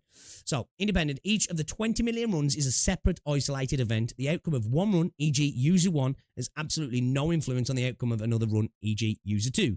Identically distributed, every run uses the exact same set of rules, rates, pity, guarantee, logic, and probability distributions. All right? So, let's have a look at the statistical summary here then. The lowdown of the current problem of Enfield, the gacha system is fine, but the economy needs fixing. Agree, yeah, agree. I think that's a main factor. Fix that. It's fine for me. It's fine for me. The gacha system itself is fine. Okay, then. So we've got character banners. So we've got Arknights base, standard, Arknights base, limited, Enfield, Wiwa, Genshin, ZZZ, and Honkai Star Rail. So the mean for Arknights base, 66, 95 for limited on Arknights, 81 on Endfield, 81 on Wuthering Waves, 90 on Genshin Impact, 93 on Zenless, 93 on Star Rail. So we've got the deviations here. Arknights base limited has the biggest deviation here as well. So 90% was 130 on Arknights, 220 on limiteds, 120 on Enfield, 140 on Wuthering Waves, 155 on Genshin, 155 on Zenless, and 155 on Star Rail. So you can clearly see there 90% doing it 120, 99% 120, max observed 120, which we all know. If you go worst case scenario, Enfield is the better system, right? Now, RNG plays a big factor into this. You could do your first pull on any of these games and get the character. We all know that's the case, right? But, you know, the likelihood of that's a bit low. But, yeah, you can see for Arknights standard, 220, limited, 300. So we can see that by far, Enfield is just the best one here for your max, right? See Wuthering Waves 155 here. We know that, like, the max is 160 possibly, right? But, you know, when it comes to rates and stuff, they do have a factor. So you're still doing it in 35 less pulls, right? And the thing there as well, these obviously are to get your guarantees. So you've got your two 5 stars here, you've got 2 6 stars here, but then Enfield brings in the weapons as well. So with Wuthering Waves here, right, which is the closest to it, you've now got to start pulling on your weapon mana.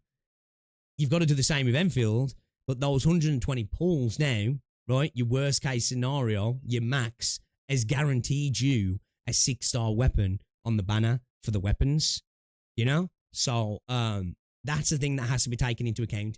I keep saying this to people. The Arsenal tickets has to be looked at when you talk about the gacha system in this game. And of course, rates in-game, which hopefully get better on the launch. So, weapon banners. Enfield, Wuthering Waves, ZZZ, Star Rail, and Genshin Impact. And the max observed for Enfield was 80, because we know that. Wuthering Waves, 79, because we know that there's a guarantee at 80, and you can't go any further than that anyway. ZZZ, 153. Honkai Star Rail, 153. Genshin Impact, 150. So, the 99%, 80, 76, 141, 141, 140. So, not a massive difference, right, for the majority, right? And you got your standard deviation again, and it seems like at the minute Genshin seems to have the biggest standard deviation there as well. And the median is 79 on Genshin, Enfield 58, we were at 68. So it's better on the mean, the medium, and the max of well, actually, we takes it on the max observed, right? But yeah, that's fair. That's fair. But what you got to take into account there though as well, those are separate pools that you've either had to save, or you've had to split your premium currency. Don't have to do this here, right? You would have been halfway there just from that 120 pulls there. So, again, for me, just makes it better. Just makes it better, right? You know what I mean? The median being 120 means that half the people go to 120, I think, which makes sense, I guess. Yeah, so obviously your max observed is like worst case scenario, which I think is the best one to go for, right? We could look at like your medium and your mean and stuff like that, but for me, I think we'll keep it simple. We'll just go for the max observed, because I think that removes the RNG, right? Because when we're looking at the mean and the medium, we can look at all that sort of stuff, right? And be like, okay, and look at the 90% as well. I think the 90% and the 90%, 99% is probably the better way to go, because that's where majority is happening, right? And the max observed, because we're removing the RNG there, right? You know, and I think if we go for max observed, RNG's out the window there, right? Pretty much. Because what we're saying there, of course, you're not likely to do that all the time, but we're just saying this is worst case scenario. I think that's the best way to look at it, is worst case scenario, because it's just a bit simpler as well. We don't get too much into the weeds then, do we? But these other numbers are important as well to see what the average is as well. So again, overall, Enfield's the best one. It just is, right? It just is. Pool distribution, KDE, the density plot below shows the probability distribution of pools. How to read: the higher the peak, the more likely that the specific pool count is the further left, i.e. lower, also means left is the context. The curve is the better, fewer pools needed. Okay. So, character banner distribution observation. Arknights standard shows a distinct peak around 50 to 60 pools, indicating a low average cost. However, the long tail to the right, up to 200 plus, highlights the risk of the streak breaker system. We all know this. Everybody was saying this to me when it come to Arknights as well. There was like, you're probably looking around 60 odd, man. That's where you're probably getting your units. And for the most of the time, seems to kind of be the thing. I've had the odd banner here and there where we've had to go quite deeper, but yeah, that feels like my experience, to be fair. Arknights Endfield, the 80 hard pity system is pretty much the same as WoW, but also displays a sharp cutoff at 120 pools, demonstrating the hard safety net. Genshin, HSAR, ZZZ all show similar distributions with peaks around 75 to 80 pools, reflecting the standardized soft pity systems. So what's our colours here? So Endfield is our purple one here. WoW's this blue line here. Okay. Okay. So yeah. Again, you know, we're Endfield kind of showing itself to be good there again. Weapon banner distribution observation. Arknights Endfield, the curve is shifted significantly to the left peak, 40 to 50, showing it's easiest to obtain. So this is the weapon banner distribution. And then I don't think this is even going to be taken into account there, that those are also gained from your pool. So everything here is in here in a sense, where for the other games, it's all separate. So this is additionally as well, right? Which is, again, the ticket system is a game changer. I know a lot of people keep saying with Stellasaur as well, well, you got the ticket system, and I forgot what it's called now, the permits, right? You just don't get it anywhere near the amount, so it's not quite the same, but I get what people are saying with that. Wuthering Wave shows a very sharp, narrow peak at 80, reflecting the 100% guarantee. No 50-50 variance, makes sense. Genshin impact distribution is much flatter and extends further to the right, illustrating the high variance potential cost of a optimized path, which makes sense because of the way the banner systems work, right? You know, that's just basically, it's just giving you a visual representation of how the banners work there, right? We know the way the banners work in Endfield with the 25-75, but getting a 6-star at 40 and a guaranteed at 80, you know you're going to be somewhat in the middle. It just makes sense, right? And we know you've got a guarantee at 80 anyway, so that's going to reflect the majority, right, anyway. And it feels like we're Wuthering Waves anyway.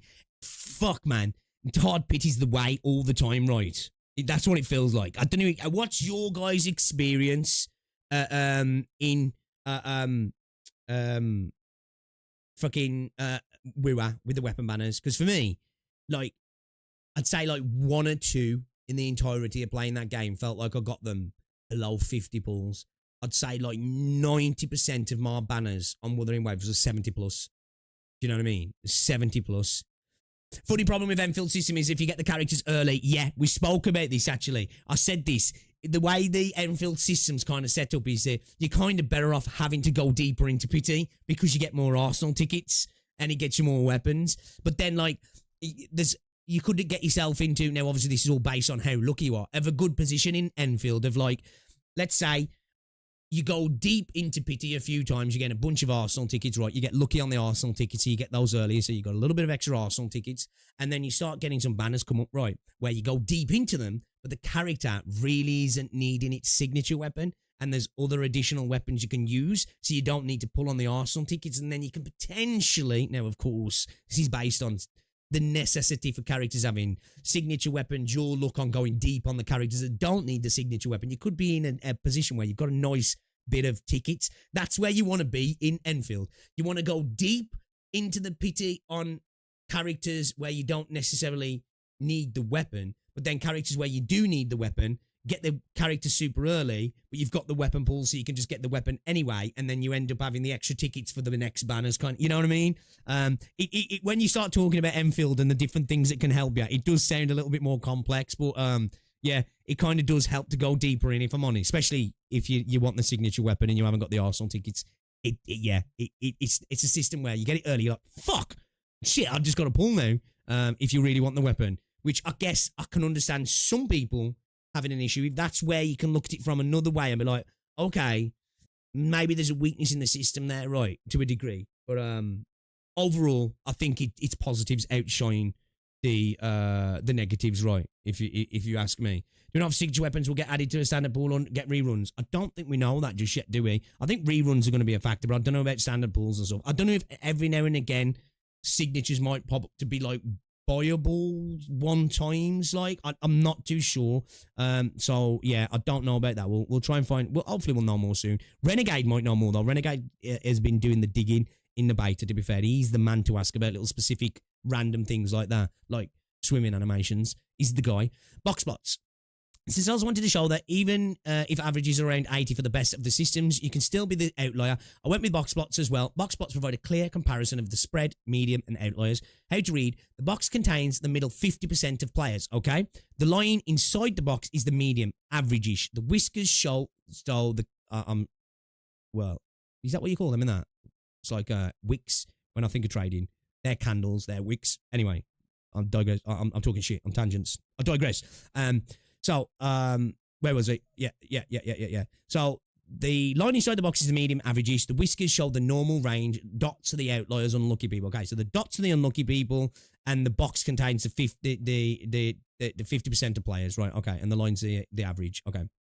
Arknights standard has the lowest medium line inside the box, but the longest upper whisker, confirming high risk, high reward. Endfield has the shortest whiskers, confirming safety and no bad luck factor. Of course, you can still get lucky inside the average and get the character at one pull. Highly unlikely, but not unlucky outside of it. So basically, that's the 120 basically there. Is it? People say the pity's a safety net, but the 120 is a safety net. If you've got the pulls, you don't have to go so far. It's your guaranteed safety net, less than the others, right?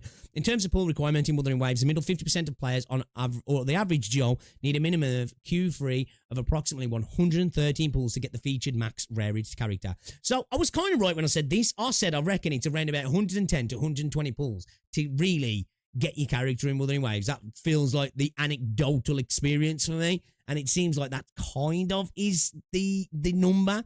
So, you know, when you think about it, the average there of what you're experiencing is going to be close to the guarantee in Endfield, right? But like, you know, that's obviously not the outliers and the people getting it under or over as well. This takes into account the lucky losers, ones who lose at 50-50 but win the guarantee very early, which could skew the results for at least a set of 20 million. Law of large numbers kicks in and balances out. This also means if you are unlucky, you can go to 150 as well, and if you are lucky, you can get it in one, with that one being more likely, unlikely than 150. Second up is Endfield, where the middle is 50%, will need Q3, a max of Q3, 120 pulls to get the featured max rarity, but the same mean Q1 as we were, 65 to 67 to get the featured max rarity early, which makes sense because obviously the 50-50 and the spark. Genshin Impact stands out with the highest, medium, and the largest spread, confirming it is the most expensive and volatile. Wuthering Waves has the very compact box showing consistency. Enfield shows that the upper limit is 80, but getting the featured weapon in 40 is also very likely. Okay, so much so that it lies within the middle 50%. The average is also below every other system, so that means you can get on average the featured weapon more easily and cheaper with no bad luck factor. Interesting. But that, I suppose that makes sense though, because the rates are 4%, aren't they? So that makes sense really. Okay, so I think the outlier here is Genshin. That looks like it's it's just more expensive, right? Okay, cumulative probability. These plots show the chance of obtaining the item with X pulls. How to read: the steeper line vertically, the better. So steeper, better. A line that reaches 1.0, 100% quickly means you are guaranteed to get the specific featured item sooner. Getting an off banner doesn't count in this chart. Just the raw win curve of getting the banner item does. Observation: Arknights Endfield reaches 100% probability exactly at 120 pulls. Makes sense. The fastest guarantee among character banners also has the same uptick at 65 as Wua, except a bit lower since Wua has a different type of soft pity ramp up, but it shows that there is very solid chance of getting the featured rate up around 65 to 75 pulls for both Endfield and Wua. But I was told that this system is infinitely worse than Wuthering Waves. And then we're not even talking about the weapon stuff, so you know, Wuthering Waves reaches 100% at 160 pulls, hard pity times 2, which we know that. Genshin Impact, the curve is the slowest to reach 100% around 170 pulls, indicating the highest potential for a long chase, which we know because it's what? It's 90, isn't it? 90 for in Genshin, yeah, so you can get to 180, like, right? And we were at 80, so 160. So it's going to make sense because you're doing it in 10 less, right? Wuthering Waves just looked at Genshin's system and was like, let's just one-up it. So it makes sense that Wua's system and having the guarantee on the weapon is just going to be a better version of Genshin, right? It's Genshin, but better, right? And then the guarantee on the weapon weapon system, right? So, you know, it's pretty much just a better system than Genshin there, really. So it makes sense that the data says that, right? So so this is Arknights standard, and then obviously we can see Endfield. This got to be Endfield, right? Yeah, Endfield there. Numbers, the lines pretty much in line with Wuthering Waves. Bang on, almost a little bit lower here. Pretty much in line with it. Drops off here and then bang, and then on average again early, because look at this, because this is your guarantee, right? And then I'm assuming where's Arknights? What colour's Arknights? Arknights is the brown line. So look at that, though, man. That early line, I mean, what's it? But it's all about this, isn't it? It's all about this. Steep left is better. So yeah, man. Arknights, but then again, though, Arknights, like, it is in it on the standard. What is it? Like, usually, what, about 60, 65? It's not funny easy. It is to tell someone only plays solo games out of all the different gacha mobile games.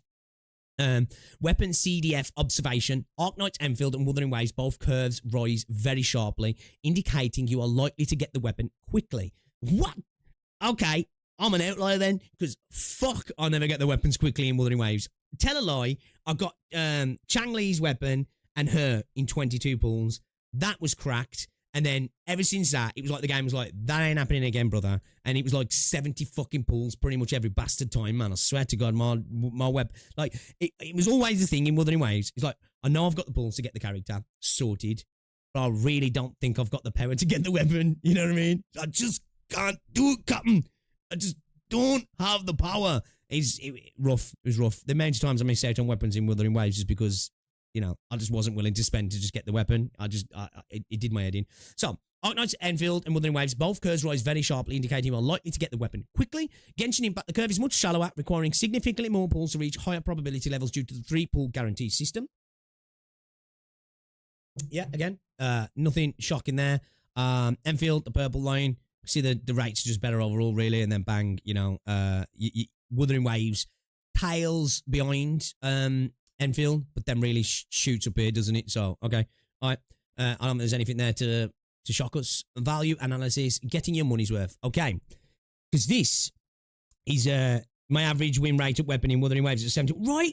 I swear to God. Like, I know some people have spoke sometimes. I'm like, dude, I swear pity's not a thing in the weapon banners in Wuthering Waves. I'm sure it is, but like, I've thought that sometimes. I'm like, I'm lying. Is pity just pity not existing more than in Waves? But yeah, I've just got bad luck with the weapon banners, man. How come Endfield has a higher chance of getting the weapon early with 25% chance and with a 100% chance? Try explaining to some people. Well, yeah, rates matter to people when it suits them, and then they ignore rates when it doesn't as well, don't they? And then the fact that, again, there's not even taking Arsenal tickets. Right then, so value analysis, getting your money's worth, because I said it's up to you to decide what's better, end of the day, right? And at the end of the day, better is all dependent on how much an individual cost pulls in US dollars, in Great British pounds, in Japanese currency, Chinese currency, your local currency. That's a factor.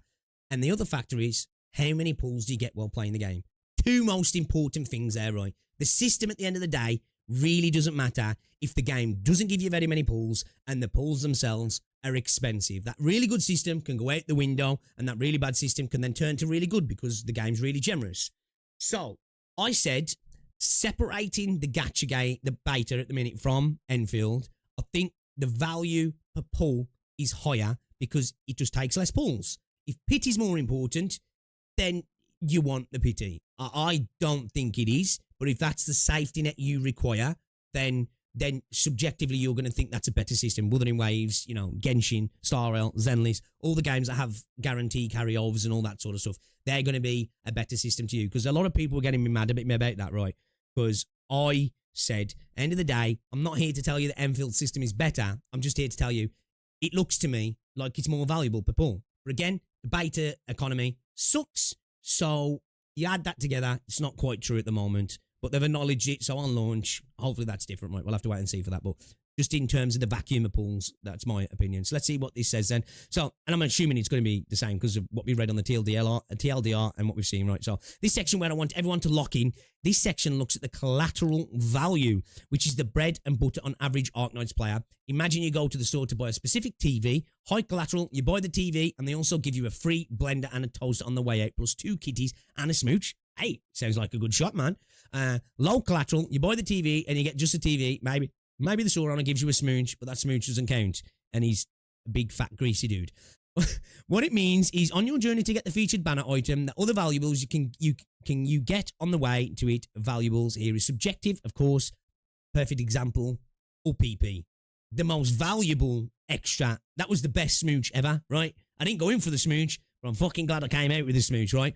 I coded them as an additional 5-star, 6 stars for base Arknights and Endfield. Character weapons you get. Collateral value. Observation. Weapons, Arknights, Endfield is leaps ahead of everyone else, yielding 1.8 extra off-banner 6-star weapons per featured weapon. So essentially, an average Joe gets 2 extra weapons every time they go for a banner featured weapon. That's massive, right?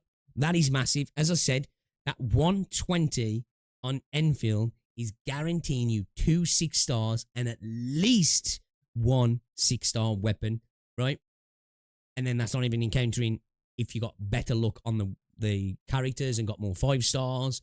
Maybe you lost 2 50/50s on the way up to the 120 and you're rocking even more. You get even luckier on the weapon banners as well. Like the potential is much higher. It just is, right? So the stats back that up there as well. So an average Joe gets 2 extra weapons every time they go for a banner featured weapon. Wuthering Waves has 0 collateral because 100% guarantee prevents any loss pulls. Safer, but it's less risk, less reward, right? You know? And as I say, some people will rather that. They'd rather just run up to 80 and get it. And there'd be no deviation from that, right? They know exactly what they're getting. They get it early, buzzing, right? And that's fair. If you like that, that's fair. I can understand that. Characters, base Arknights Limited provide immense value. 0.9 extra 6-star characters due to the high base rate and 300 pull spark, allowing for many losses. So, this is obviously base Arknights, which are actually wins in terms of total unit count along the way. Second up is Endfield, since it is slightly above everyone else, 0.66 extra 6 stars per featured character. This also debunks you can lose 119 50/50s before the guarantee. Thank you. Thank you. Oh my God, I'm so happy about this. I know what people are talking about. Some people, when they were talking about, you can have unlimited 50/50 losses. What they were talking about is if you went to 80, you lost your 50/50, didn't do any more pulls, did it on the next banner, on the next banner, on the next banner. After 2 times of doing that, I'm sorry to say, you're fucking stupid, right? That's the definition of insanity, right? Doing the same thing over and over again, expecting different results. The game tells you it's probably not a good idea to do that here, bro. And you're like, nah, I'm building pity. All right, whatever. But the amount of people that I saw was saying, you can have unlimited 50/50 losses up to your guarantee. Like, bro, honestly, you know, if I got 119 fucking 6 stars on the way to sparking my character, I'm calling that a good fucking banner. It's not happening, man. You know what I mean? It's just not happening. So, before the guarantee, third is Wuthering Waves with 0.5 extra off-banner 5-star characters per featured 5-star. The pulls will never be enough, even if they give you more pulls at launch. I will still make sure you won't get... Oh, of course. You have to accept, as a free-to-play player, guys, you're not going to get everything. It's a business at the end of the day, right? You're just not going to get everything. They're going to give you... The way these games are designed, give you just enough to make you want to spend, right? It's just how it is. 120 pulls, not carry over sucks because it's too restrictive. 180 pulls, 106 pulls, don't matter because you can win early. Exactly right, yeah. The rates don't matter for shit. Look at a Grand Blue Fantasy, shit fucking rates, not pretty, but you're able to spark min 3 times a year because they give currency. Exactly right, yeah, exactly. If you are getting currency all the time, that's the main thing, right? I said the worst gacha system in the world can be pretty good if the game's generous, and the best system in the world can be absolute dog shit. It's why, like, it's kind of like, it's arbitrary until you start to attach everything to it. How much does a pull cost in real cash, and how many pulls do you get while you're playing it right? So where was we? The third is Wuthering Waves, 0.5 extra off banner 5-star characters per featured 5-star. Jesus Christ, can't even talk at the minute. So yeah, nothing shocking that about that as well there, right? We know with the weapons banner for Wuthering Waves, you just get the weapon. You're going to get a lot of garbage up to the weapon, but you're just going to get the weapon.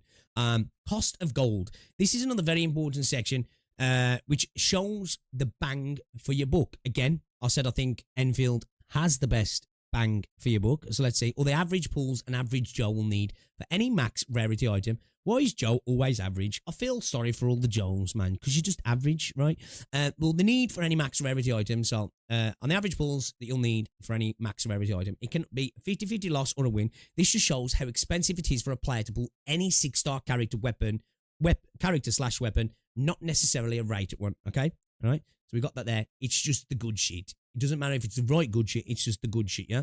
So, observation. Characters from low to high. Base Arknights, standard and unlimited, offers the lowest cost per 5-star, 34 pulls, making it the most generous in terms of raw, high rarity quantity. I remember when everyone kept telling me that when they were talking about Celosaur as well, that Arknight sucks. I don't know about that. Next is Endfield at 49 pulls, which means the average Joe will get any 6-star at around 49 pulls, which it makes sense considering you got the 50-50 at 80, but that's below the pity as well, which is actually crazy, right? 30s Wuthering Waves around 55 pulls. Genshin Impact Star Rail and ZZ are the most expensive at 62 pulls for 5-star, which when you look at the difference there between Arknights low to the Hoyo game, that's big, right? Almost double. You know what I mean? Like, obviously these are not so much, you know, still 49 to 62, you know, that's still a good chunk of pulls, man. That's still 13 pulls, 7 pulls between Wua. But man, Arknights out here just cheesing. Analysis and verdict. All right, character systems. Arknights Endfield, deterministic cost cap. Advantage, 120 pull spot provides the most robust safety net against extreme bad luck. I was told that you're mental for thinking that. The most robust safety net, guys, is pity carrying over, apparently, because that's the most important safety net in gacha games, apparently. Although it's a psychological thing to get you to pull more because you think it's actually a safety net, when in fact it's kind of a bit of a trick to get you to pull on banners that you don't want as well, because people think that, well, I'm almost there, man. Oh, fuck it, I'll just pull on this banner I don't care about. That's where, like I say, you know, you have to plan a little bit sometimes in gacha games. You can use the system to your advantage or get used by the system, right? Value of the system yields a high collateral return, 0.66 extra 5 stars, maximizing value per pull. Arknights base standard, high variance, low mean cost. Advantage, lowest average cost, 66 pulls due to favorable base rates. Risk, the 150 pull Street Breaker allows for significant variance, with worst case scenarios exceeding 190 pulls. We know that, right? You know that. You know, you can get cooked sometimes in Arknights, but on average, it feels pretty good, right? That's why a lot of people coming from Arknights get the idea of planning for your banners, right? And then obviously take into account as well. And I know we're talking standard here, but you know, when it comes to limited and standard, so you know, you pick and choose your banners, right? And I think that's already kind of a learned way of dealing with gacha in Arknights and other games as well. So people coming into Endfield will look at this and go, well, I'm used to this, so whatever.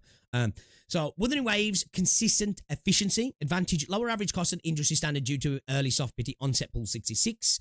So cost and consistent efficiency for Wuthering Waves, great.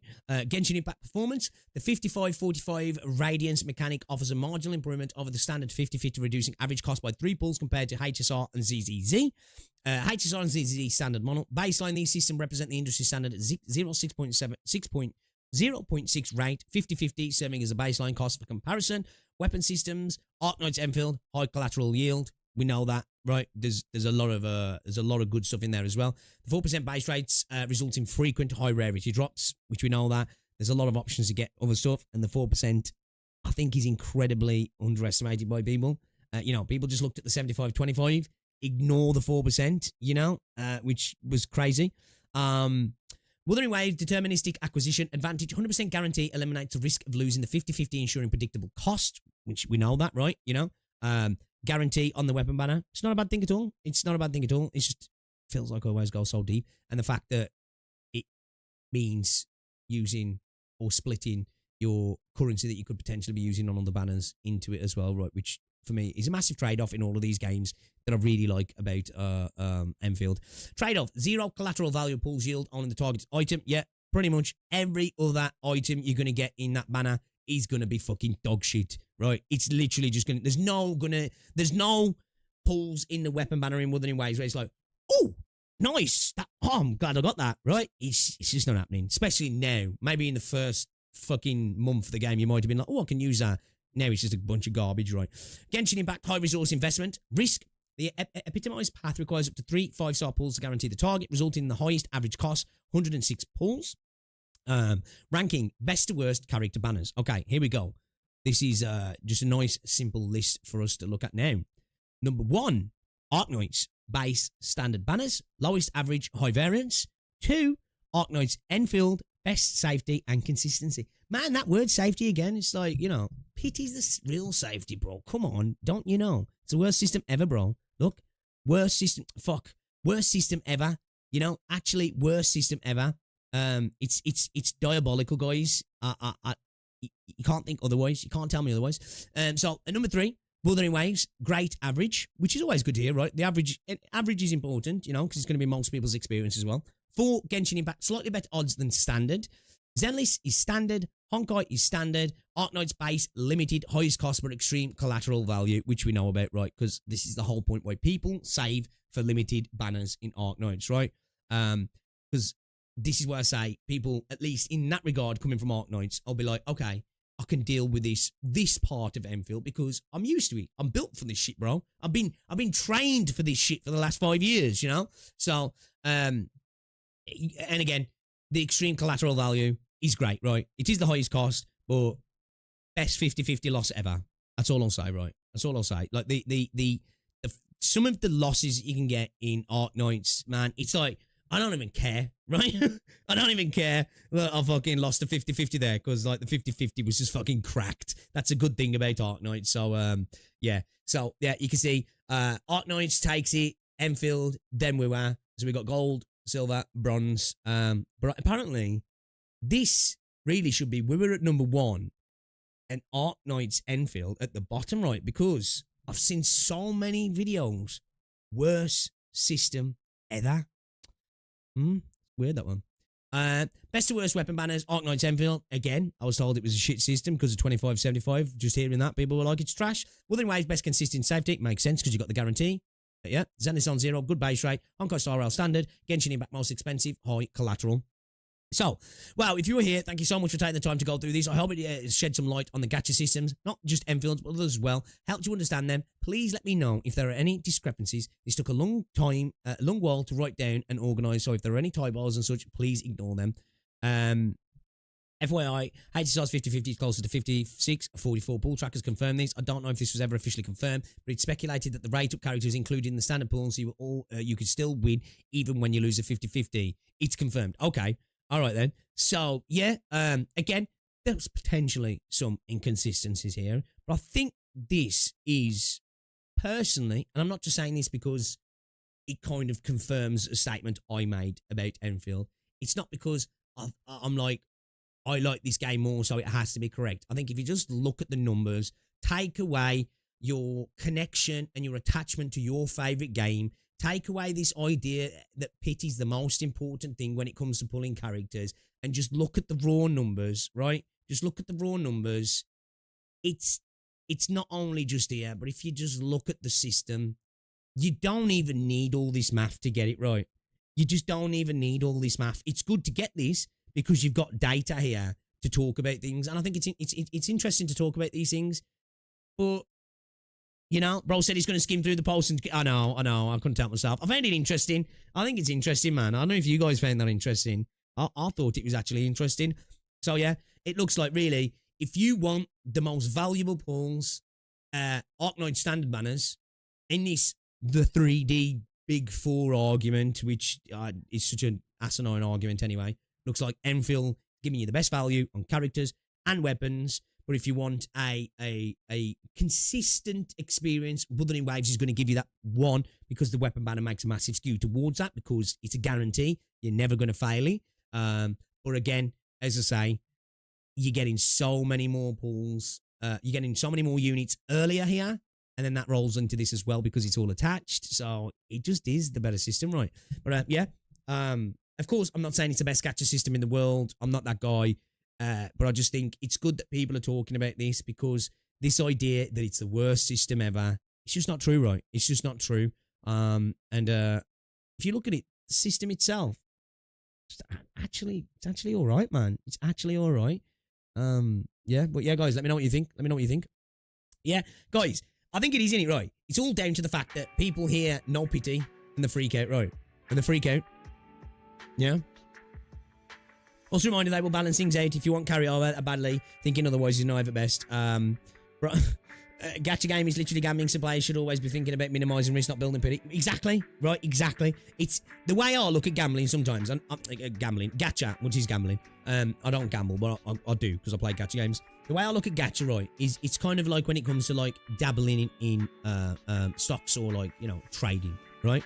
Is that you want to potentially maximise your reward, but you want to minimise your risk, right? And I think it's kind of the same in gacha, right? Now and again, we all love to do, fuck it, all in, maximum risk, maximum reward. Sometimes it works out, right? But if you're going to try and do that consistently, you get punished, because that's what the system wants you to do, right? You know, it's what it wants you to do, man. It's gambling in general. You know, there's a reason. What do they call it in gambling now? What is it? Beginner's luck, right?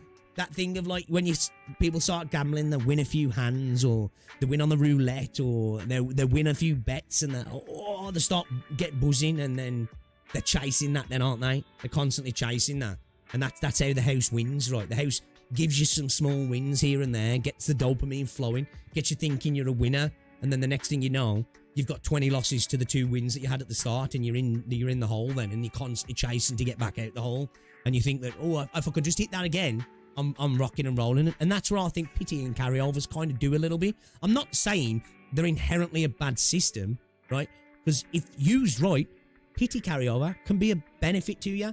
The problem is the way people argue it's better is by, like, talking about wasting your pulls. And it's like, well, if you're going to do that, you may as well just save your pulls in the same way and go for sparks. And that is a better system overall.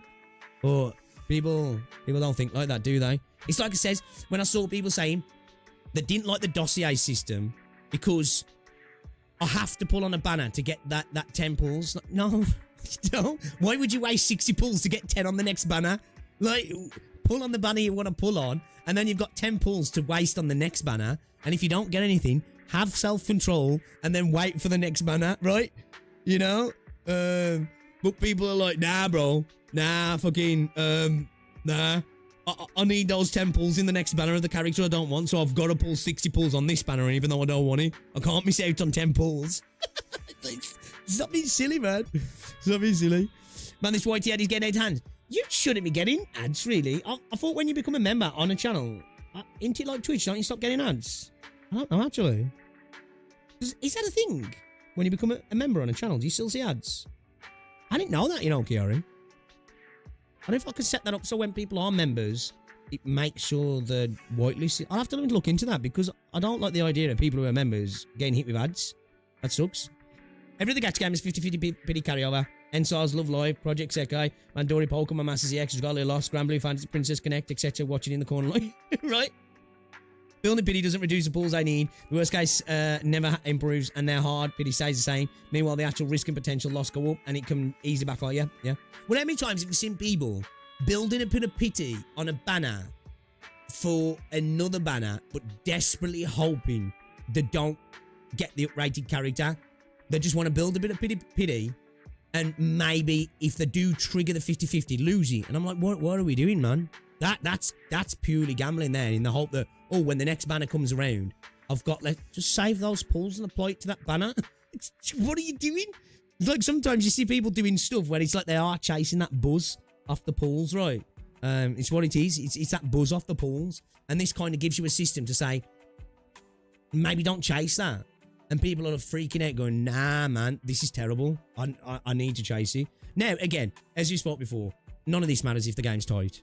It just doesn't. None of it fucking matters, and the whole system will be trash. So that's the most important thing for me. They've got to give us enough pulls, man. They have to, right? They have to give us enough pulls.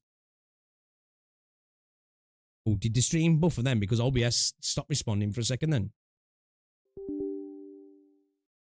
Yeah, I just wanted to go over that. I've been meaning to go over it. You know. And they won't. Well, they've acknowledged it, so it'd be a bad move for them to acknowledge it and not do something about it. Specifically putting it at the top of the tweet along with other things that people have been talking about. It'd be a weird one for a Hypergryph, and it wouldn't make them look great because a lot of people. I got had I just be a member on other channels. Same. Really? So you get that's Kiari. Thank you very much for the super chat as well. I'm gonna look into that then. I'm gonna look into that if something I can change there, because I don't like the idea. Ads suck in general, right? But if I turn them off, it'll fuck up me and the algorithm for everything for my videos. So I'm gonna look into that. If I can whitelist members, I'll do that. I'm gonna have a Google and have a look around later, see if I can do that. Because if you pay monthly money to support the channel, man, you know. It sucks that does that. You then have to sit through ads as well. Like, yeah. I don't like that. Because Twitch does that, right? When you're a sub on Twitch, you don't have to watch ads, do you? So, yeah, we'll have to look into that. They won't have nearly as many skins to sell like Arknights. Oh, yeah, nah.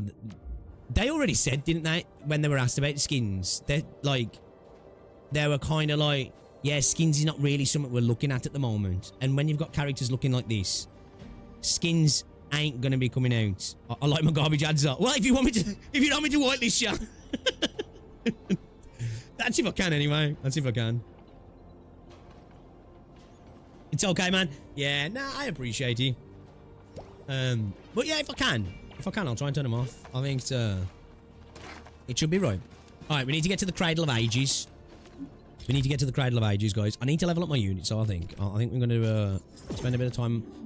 We're going to team build as well. I think tomorrow, right, we're doing some Arknights in the day tomorrow. And then I think we'll do some of this in the evening. So we're going to explore some other team building options. Because Renegade was saying I've probably got, like, electric at the minute is kind of shit. But I really like this team. It's fun. So I think I might go down the route of doing a bit of a physical, vulnerable stagger, lift, crush team. Maybe build something like that. I'll have a look anyway. All right. What was I meaning to do? Yeah, level up units. Let's level up some units because we haven't really done anything. We're kind of not doing the E1, but we need to get some gear as well. I really should get some better gear, man.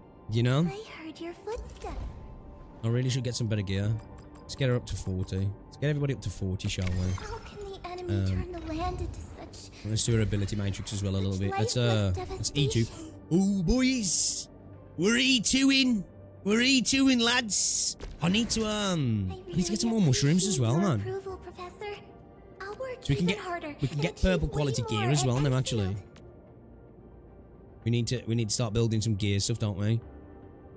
So what does it give us? Dolly Rush creates 3 shadows of Mr. Dolly. After hitting the enemy, the copies of Mr. Dolly scattered by the ultimate Woolly Bard. You also have a 10% chance to create shadows of Mr. Dolly. When they fall to the ground, when the control operator touches a shadow of Mr. Dolly, our Dolly restores a set operator's HP by 90 plus will times 0.75. Yeah, let's do that actually. My diary is like the rings of an ancient That skill Dolly Rush improve triggering the additional It's effect just a while record of enemy with every corrosion is lesson I learned nearby. while growing up. Immediately cast a battle skill again. Ooh, yeah. Yeah, that's cool. Okay, we need some Priosodendra as well. Yeah, we need to start factoring, boys. We really need to start factoring, don't we?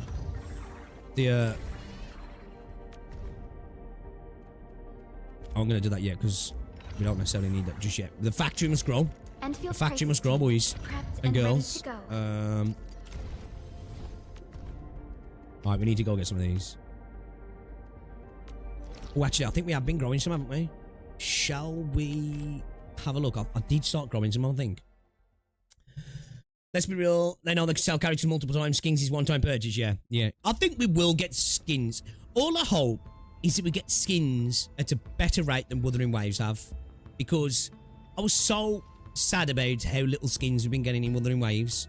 I don't expect Arknights rates, because it's just not going to happen. It's so much easier to design skins for Arknights characters, right? Let's face it. But I hope we get some, right? I hope we get some.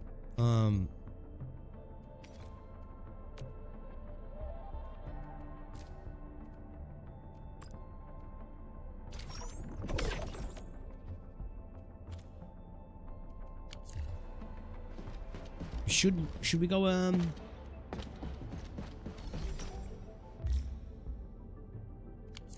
should we what's it? Should we pop to the no, it wasn't here, was it? Where was it now? Quarry. Oh, where was it now? Was it in Valley Football? Or was it the Science Park, wasn't he? Oh, we got... Yeah. Because we got the farm here, haven't we? At this age, I'd rather not have skins if the ops have this. Yeah, they're not necessarily in the minute, but... Yeah. I do like a nice skin. Technically, that's E1 still. Shh. Don't talk about that. Fix my ass, bad, low, medium settings, and then feel drastically bad compared to high. I have a good PC. I don't know. I haven't changed the settings. Actually, we can have a look in a bit. I am running at max at the moment.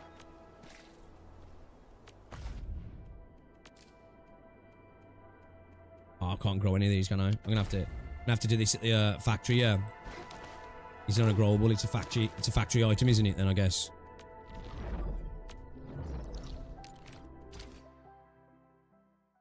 They are. Dude, I was talking about this yesterday. You know, just little things like... I can't not hear that now. It's like... These faces, man. Damn, look at the light difference there on the face. Faces are just too beautiful. They're so animated. Can't you forage some toxic shrooms? If you hadn't learned Roman's tricks, you probably would have eaten them.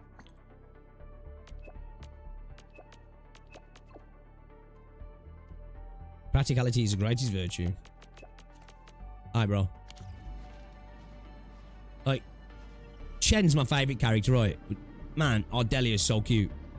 Ardelia's so cute. I haven't messed around with it as much as I'd like, actually. I am going to have a factor. I've got to be honest, I haven't played the game anywhere near as much as I wanted to. I've just had so many things going on over the last week that it's just really been impossible for me to dedicate anywhere near the time I wanted to this game. But I'm planning to, like, obviously change it over the next week or two. I really want to start smashing the game. But yeah, this is all blocked up because the factory's just full of book flower. I've just got, like, maximum book flower now. And all this is blocked up as well, which we need to sort that out as well. So, yeah. Alright, let's, where are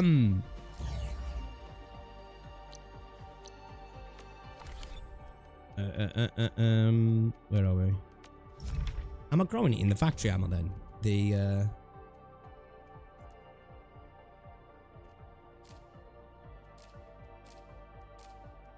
Or am I just collecting it? Is that going to be a farming item that I haven't got access to yet or something?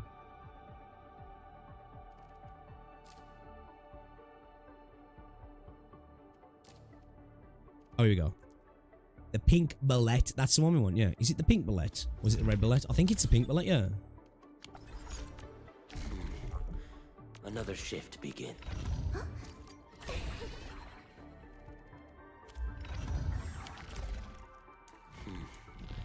Another Operator Perlica.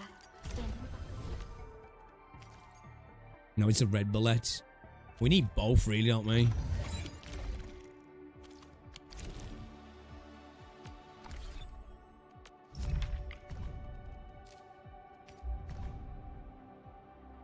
Gathering sites.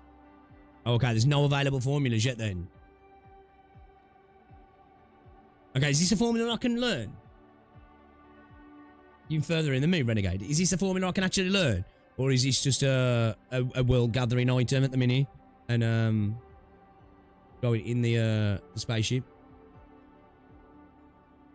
Can I get to the point of growing them in the farm as well? I'm assuming it's probably going to be a farm growing thing at some point, yeah. I would think anyway.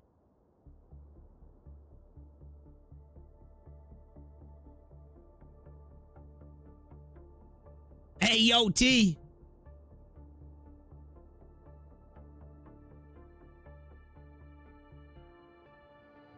Oh, okay, so it's through the growth chamber. Okay, alright, let's just go pick then. Can I pick these? I can't get these in the... Okay, we got some down here. Alright, let's go get some of these then.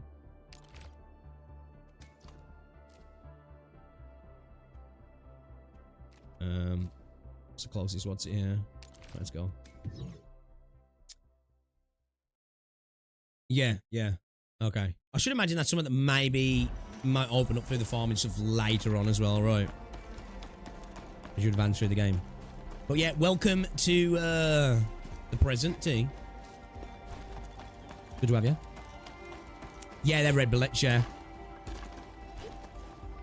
Yo, Reldon, what's up, dude? You sound too slow and weird now. My bad, dude, my bad. My bad. Within estimates.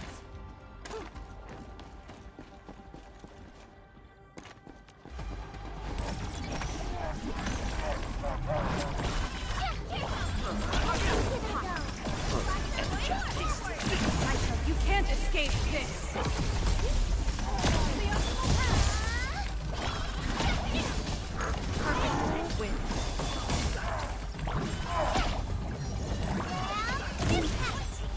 Not happening, buddy. Not happening.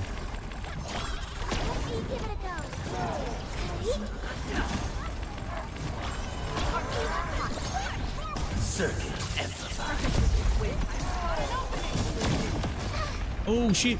Got me. And again. A pussy.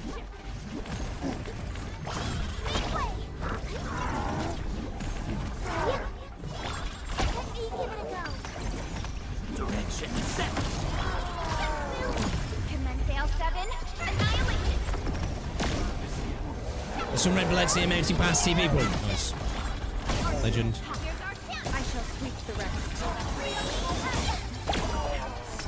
You're a legend, mate. Appreciate ya. Appreciate ya. And it's because we all stuck together. Stay alert. This hostile poses significant threat. Can I get over there at the minute? Yeah, I can, yeah. I think I can anyway. Oh, can I? Actually, I don't even know if I can. Can I climb over there from here? Ooh. Sort of piece of candy. Gotta get the piece of candy, boys. How's things anyway, though, Reldon? Welcome to the stream, Squire. It's good to see you.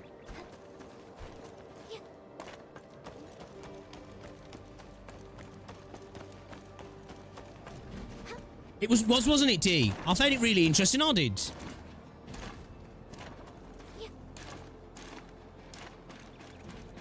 No, it kind of filled in my assumptions anyway. But it was good to actually see like the numbers broken down, and not just for Endfield, like broken down across the board as well. Oh, do I need to speak to him at the bridge, do I? Alright. I'll go speak to him then.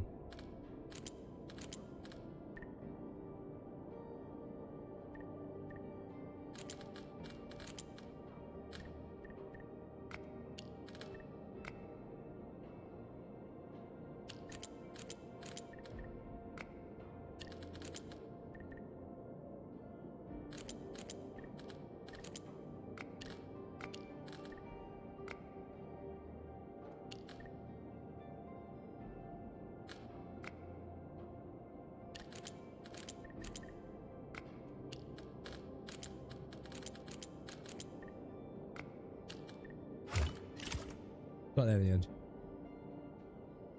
Maybe these puzzles are the great filter, not the gadget system. Nearly filtered me from day one, bro. Alright, let's go speak to this NPC at the bridge then.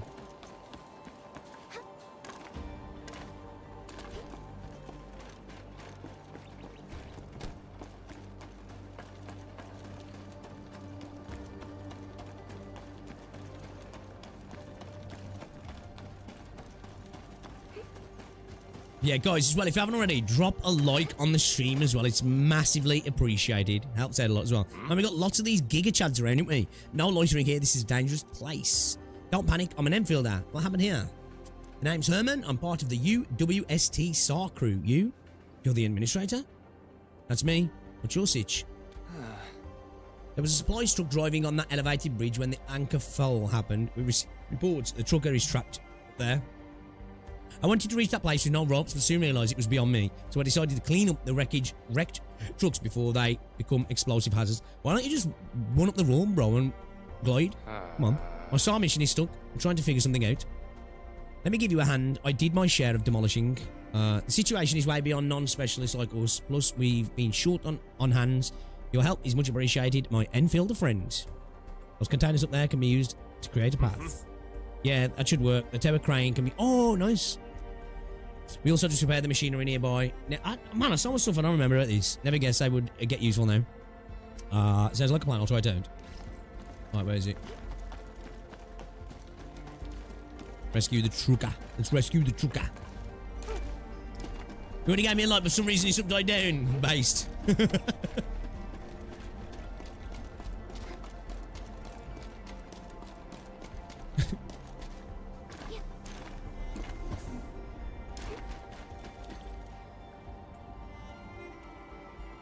Oh, so I was right in being able to get up there, right? Lower the cargo. Should be able to get across all that now, yeah.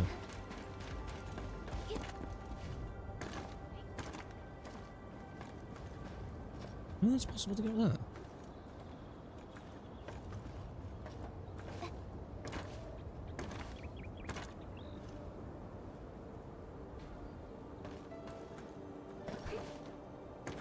I don't know if there's an invisible wall there. I think there is, yeah. Ah, there is, damn. Disappointed.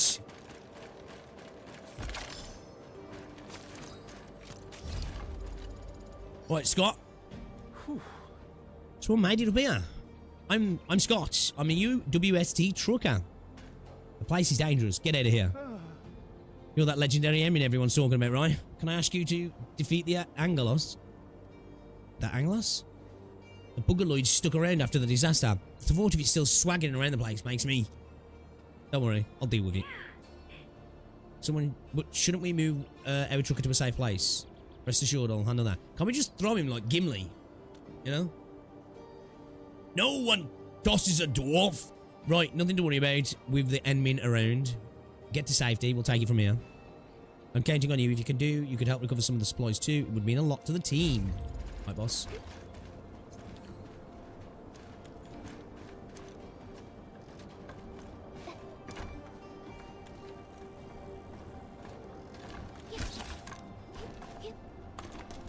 Only by walking upon the land can we truly...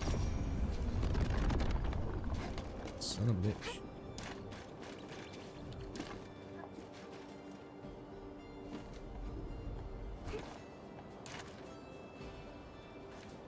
Alright, let's head to the bridge then.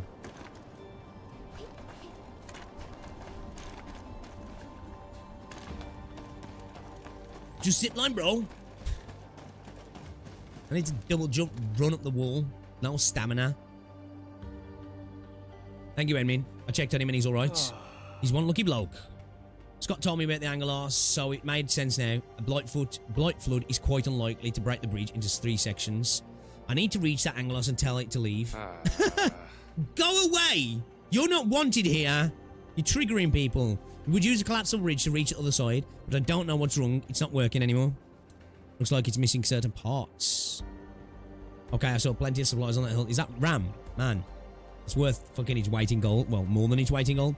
There might be a backup part in there. Be careful, though. The friggin' LB's claimed it as their turf. Don't worry, I'll take a look. Wait here for me. Come on. That ship might be worth more than a 6-star at the minute.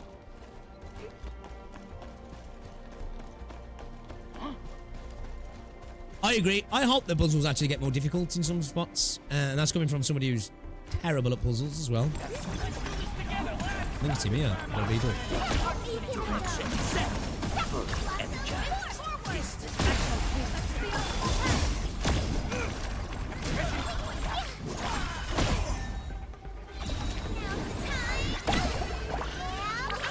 Don't go too far, Mr. Dolly. Why is it SP then?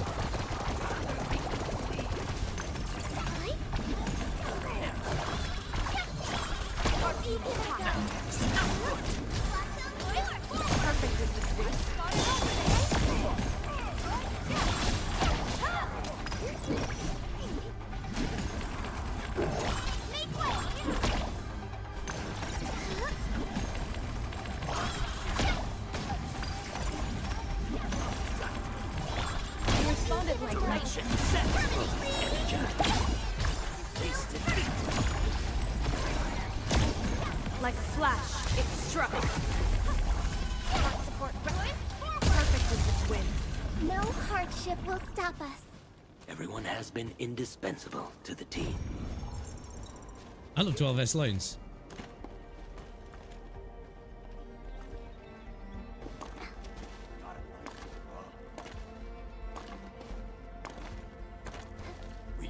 Watch your step, people. I'll leave that side to you. Did you say we're getting buggered? I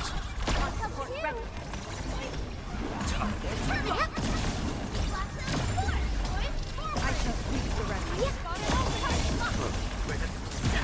That focus, how long does that focus last for? Does anybody know? You know Antel's focus?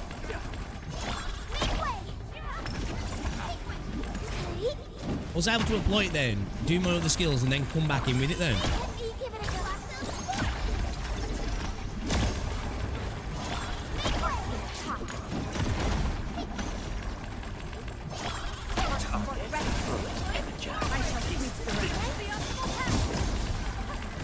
Commence L7, annihilate! Circuit amplified. Perfect with this wind.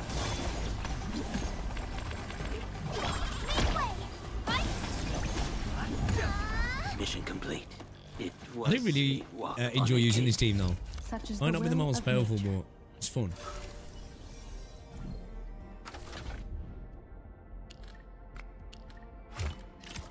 See how smart I am? Chat, look at that. Quickest trigger in the West, man. Let's go.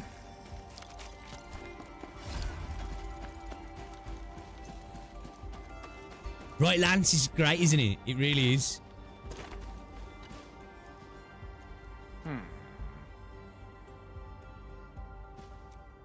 Not yet. Oh, wait. Oh, I'm going to find 3. Oh, my bad. Was not. Ian can't read. Strikes again.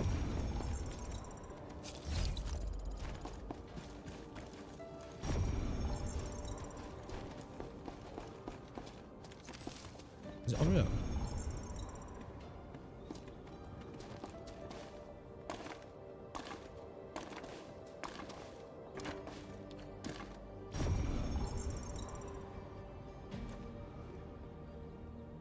I'm fucking blind.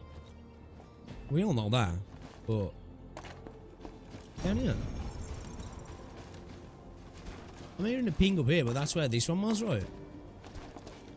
Maybe it's over here. I'm in the flow. All variables within estimates. Yeah, I hope so too as well. It's something to read, even if it's just in battle scenes and it's not in cutscenes. Allow me to do it in battles, right? Ship will stop at support ready. I shall sweep the rest.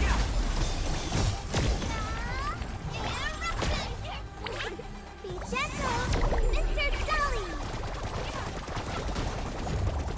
Mission complete. It was a walk on a cake. It was a walk on a cake. Not a walk in the park or a piece of cake, a walk on the cake. Nice.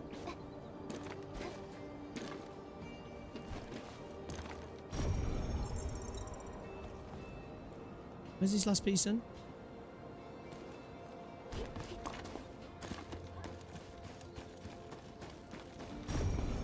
There we go.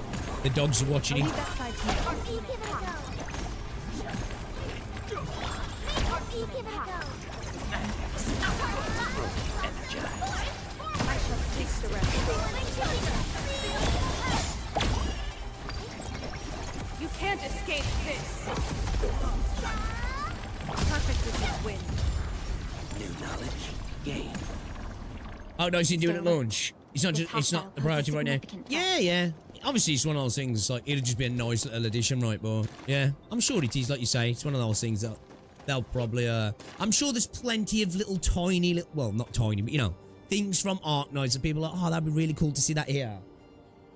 That'll come at a later date when they actually are in the place to do it right. But I think their main concerns at the moment, you know, optimization, getting the game globally launched without too many hiccups, server-side things, potentially gacha rates and stuff to obviously keep people happy, and advertisement at the minute, right? Oh, are they? Oh, nice, Ross Andrew. Black screen, white text. Antil is such a dangerous name because you're one letter away from an accident. You go from Olive Antil to Olive Anal with a typo.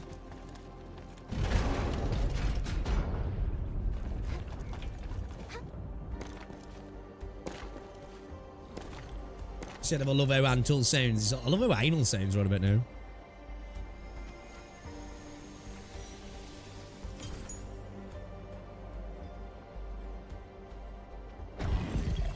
New Iridium circuitry component style acquired. Agaloy Slayer. Angaloy Slayer. Gotta keep remembering it. It's pronounced with an N, isn't it? Where are these? They're up there. Can I get into here first before fighting him?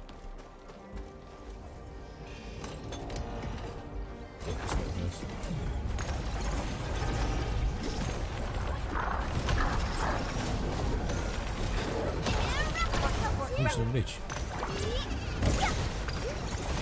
Direction set. Perfect is this way. Target locked. Fire! Victory electrified. Victory electrified. Ignition stabilized. Oh. What up with your dodge picks?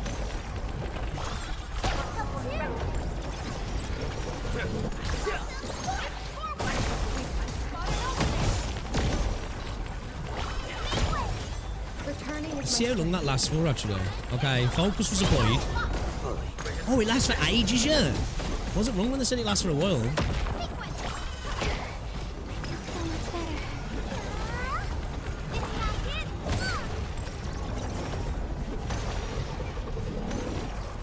Outstanding performance.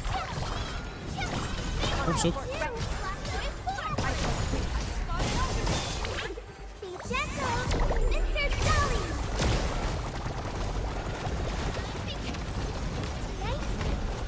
Nice, caught those heels and then caught a big attack right to the face.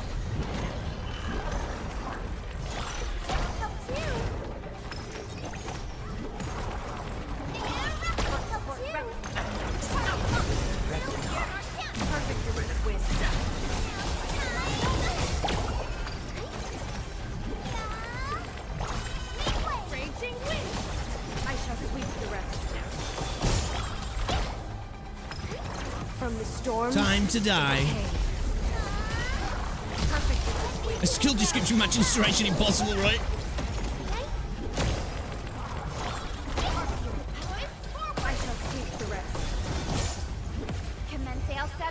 Annihilation. It's like, what does it actually say now in his Never description? stops. Where is it? Neither will I. It's his battle skill. No, it's combat trigger when an enemy suffers focus. So, applies focus with a long duration on the enemy. Nice. Yeah, man. I can work with that. I can work with that. Hey, Ariane, what's going on? Welcome to the stream. How you doing?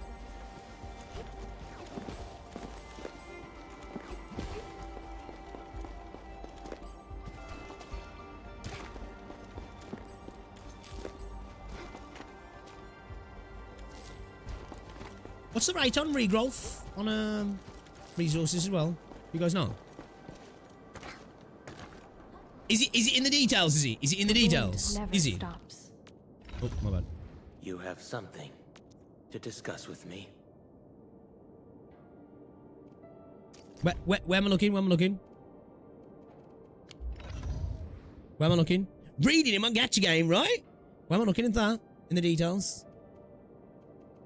Just so I know for future. Oh, in the ability matrix, is he? Oh, does it tell you in there?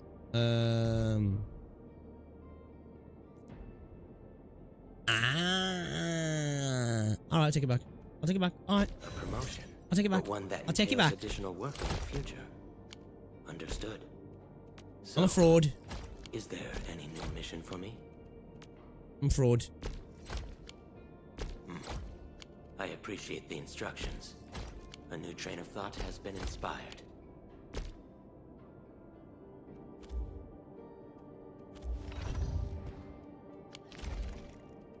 Endfield crisis team, ready. Operator Perlica, standing by. Oh, I need 3 more now.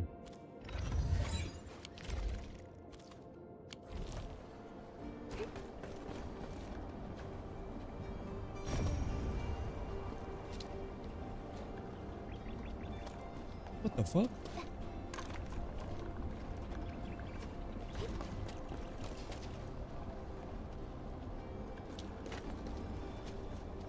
How the fuck do I get up there? Unless I use explosives. We should let nature take its course.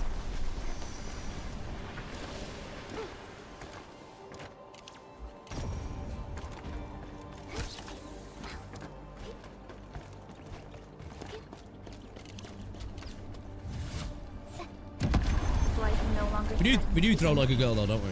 We do.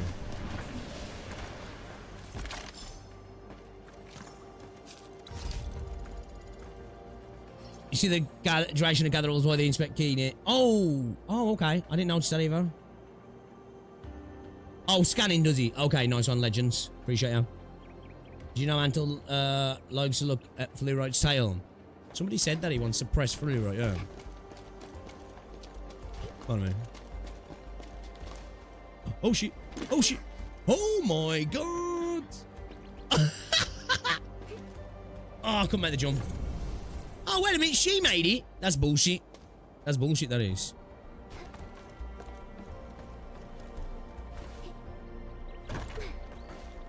It's funny when you're watching Full Pasture.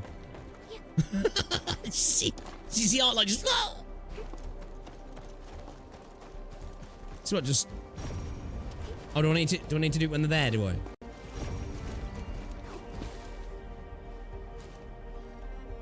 Or does this... Is this telling me? Okay. Alright, cool. Yeah, what's going on, intangible fool? I tickle myself.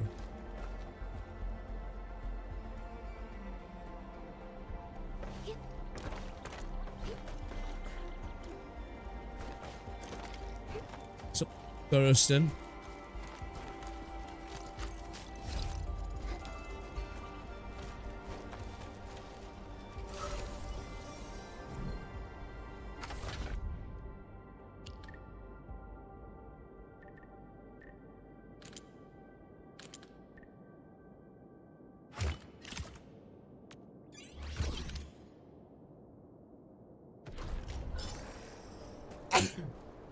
Sorry.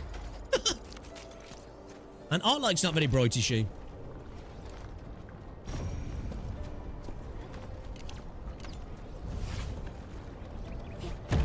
We should let nature take its course. Oh man, Joe, you know when you have one of them sneezes that seems to get you through your core? Made my arms tingle and bloody had flickering lights in my eyes then. I nearly died.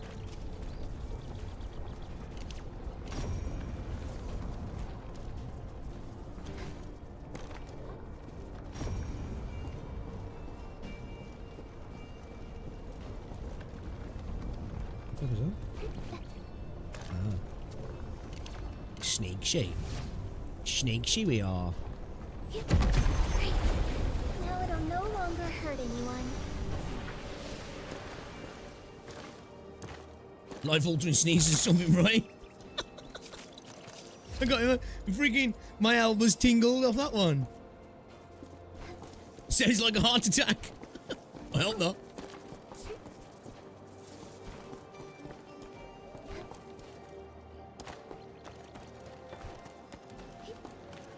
Orlean is a fragment of a shattered universe. How you doing, guys? Where are you from? You did it! Finally, it's all over. Thank you for everything. Now I can finally go retrieve those supplies. Which ones? Not the ones I took, right? You should go for your sneezing. What the fuck?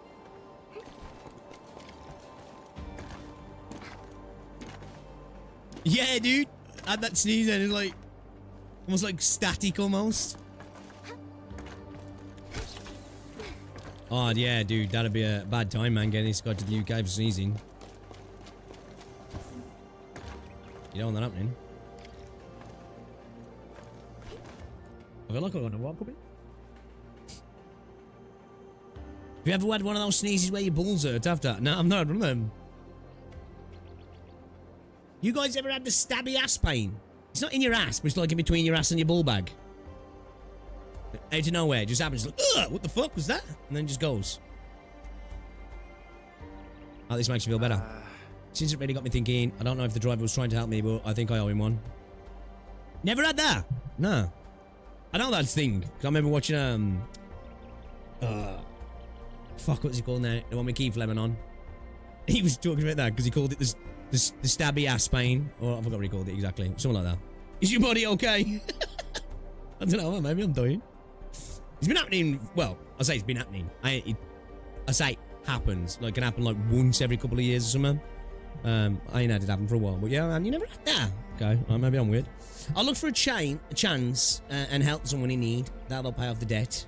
Apparently, I've only heard it if you've got really big balls, also, you know, I don't know. Maybe you guys are just self-snitching. I don't know.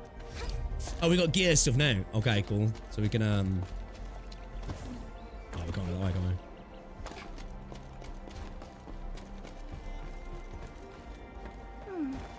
Another day of beautiful sounds. Right, that might be what it is, you know. Maybe I'm not having enough tea. True. True.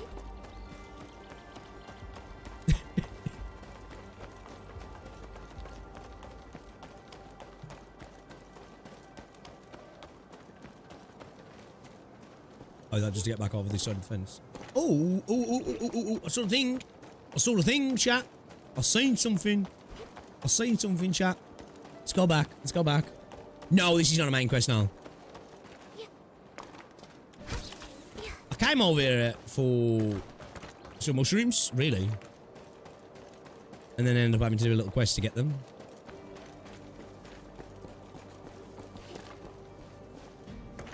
Oh, can I just jump up there?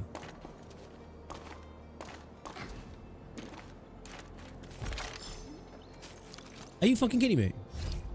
One of those fuckers just go off the edge. Son of a bitch.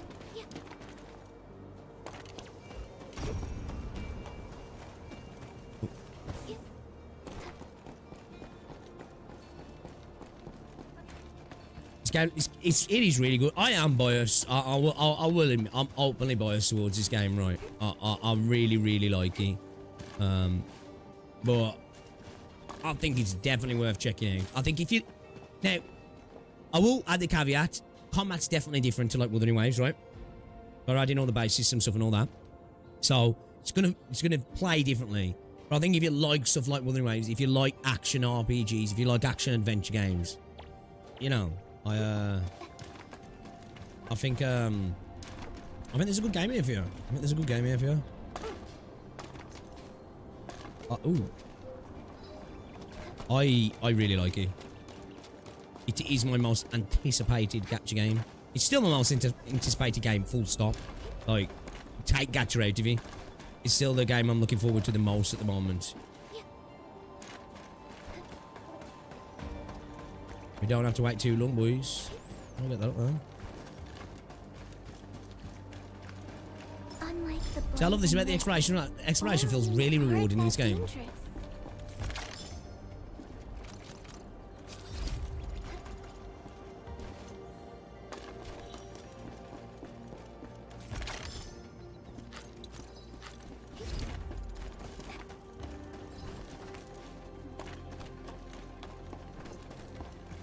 I feel like I've gone past that chest.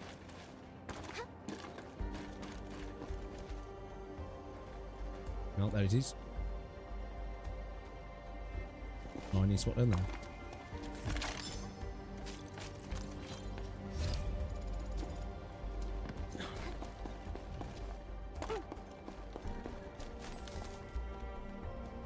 Play JRPGs and turn-based games. Yeah, I think you'll like this one.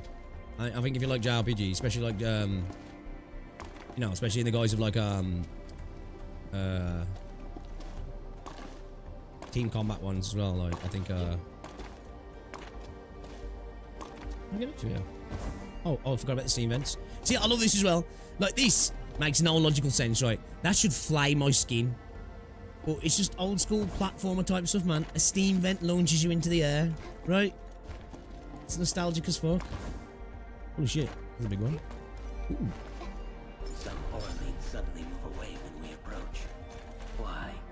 Can it be some form of energy-based propulsion?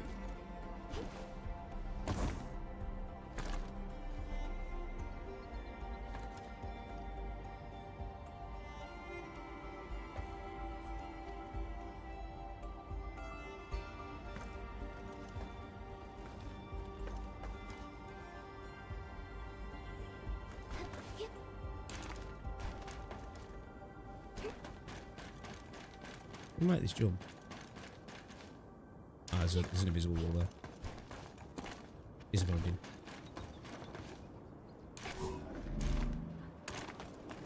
Alright, let's head back to the base second. Let's make ourselves some better gear.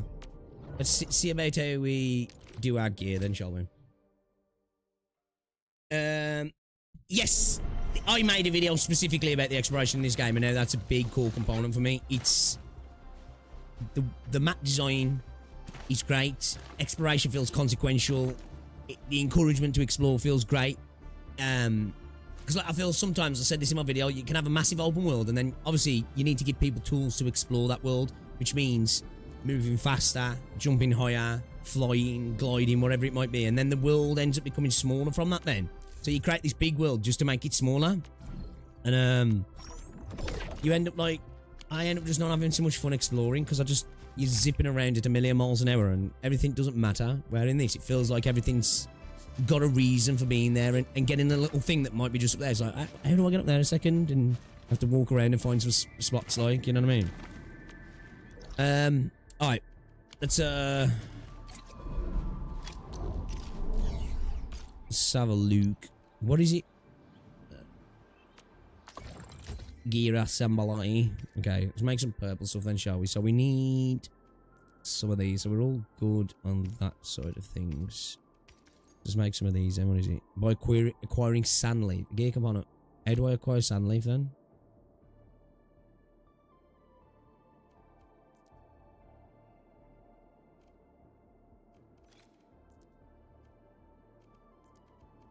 Should make some lower gear then. Should make some blue gear maybe.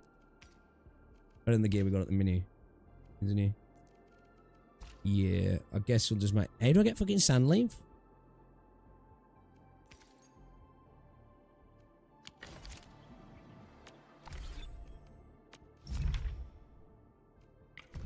Would it be in the gear stuff?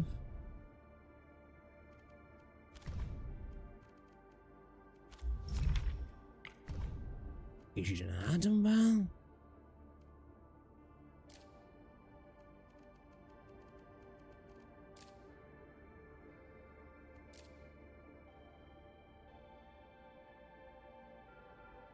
Is it after that area, is it? Okay, alright. Do I have to get... It's in the power plateau. I was wondering if I had to get to it then. Okay. Okay. Let's make a bit of blue gear. Might as well, haven't we? It's better than the gear we got now. Might as well do it.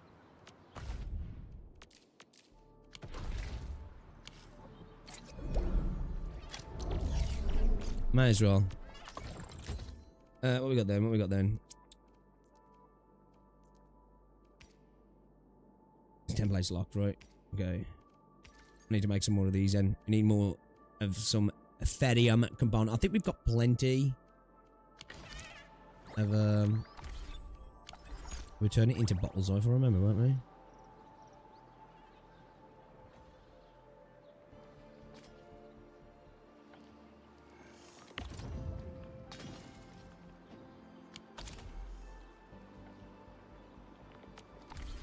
What is the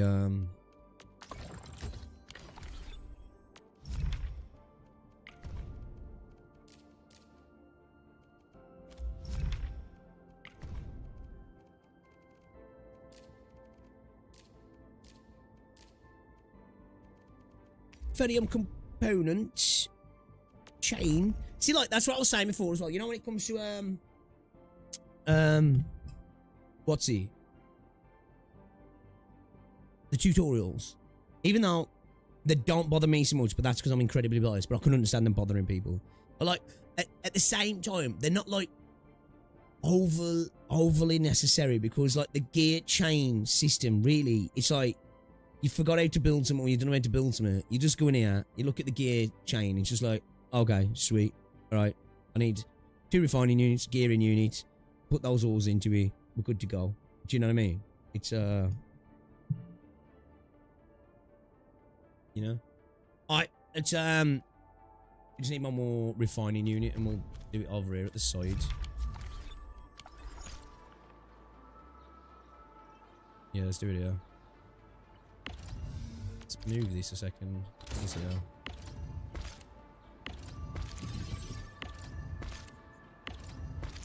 Alright, let's get it.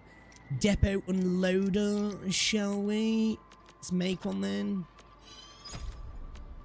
Okie dokie. Let's make another refining unit. Where is it now?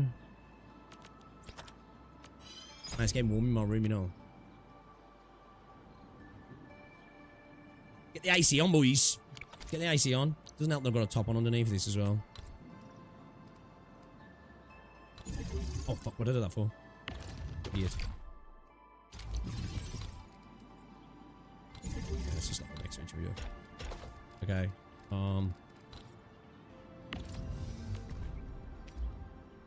Has your boy got no ferry on? Shit.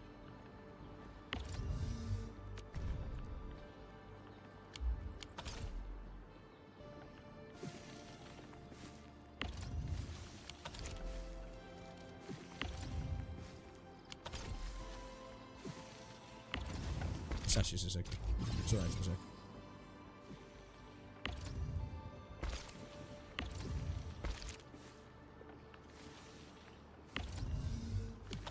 There we go.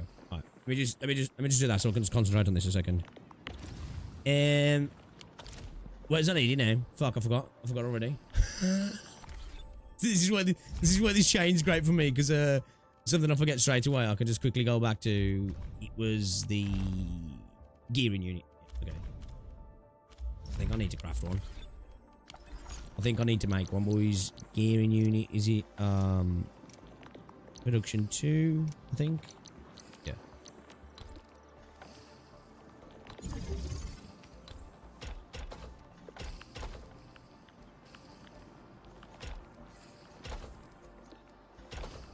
It's not efficient, but it'll do for the time being. It'll do for the time being. Alright, what did we need? We needed 8 more to make one, right? I think we're on 42. So, alright,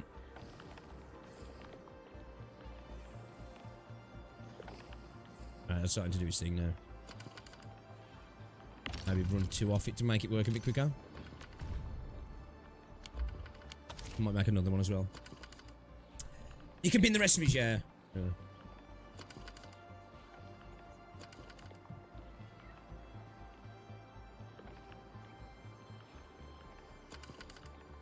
I mean,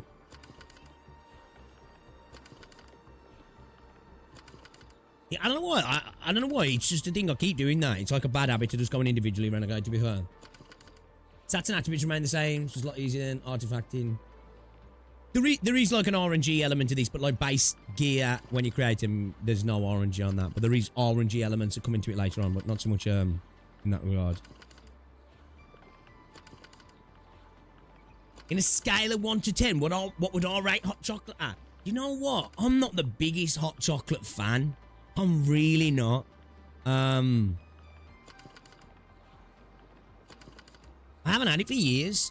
Like, the times I've had hot chocolate, man, it's always, I don't know. I want to say tasty powdery, but like, yeah, Rosie loves it. I'm not a big fan. Like, I was going to get Rosie for Christmas, like, for the run up to Christmas. Not for hot chocolate. Well, it is hot chocolate, but not like hot chocolate drinks. It's like a candle cup. It's like a cup that's got like the hole in the bottom where you can put a candle, and then like just like you can get a like stuff like candle Cadbury's buttons and stuff, to put the Cadbury's buttons in there to like melt down, and then to get her some stuff to like marshmallows and little bits and pieces to dip in there, like for when she's chilling, like getting to the Christmas spirit, because she loves Christmas, like. So I thought I'd grab her something like that, and then run it to Christmas as like a little extra gift outside of Christmas stuff that she can enjoy on the road to Christmas. Yo, what's all this shit as well? Question, tangent. What's all this stuff that's going on in the minute with the Game Awards? Not the Game Awards, the TwitchCon award thing, whatever the fuck it's called. I don't even know. Like, I saw everybody getting mad about the Peanut situation, or whatever his fucking name is, and then people are arguing about like what is a VTuber and all that sort of stuff.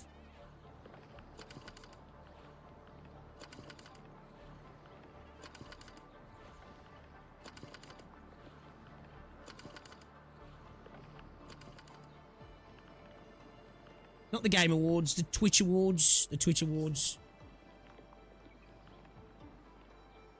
I just saw loads of people freaking out, and I saw so many posts and people like getting into conversations and the subculture of being like a VTuber, and being a VTuber is not just about being a VTuber. You've got to be into the subculture, and not being into the subculture, you're not really a VTuber, and like people talking about like, you know, like I don't know, man. It was just getting real, like, weird.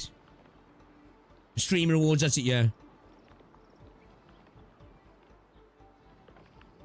It's because he said he hates VTubers and said he doesn't consider himself one and just wants people to, wants to win to get people mad. And it worked, I'm guessing. Okay, that's kind of funny. That's actually kind of funny. That's actually kind of funny. Should we slap another unit on here? Let's drag this over here, and actually we'll need to extend this, don't I, really? We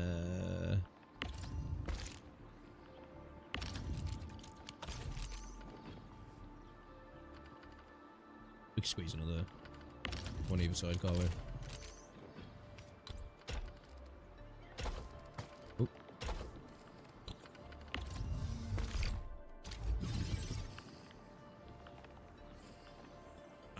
Hold on a second.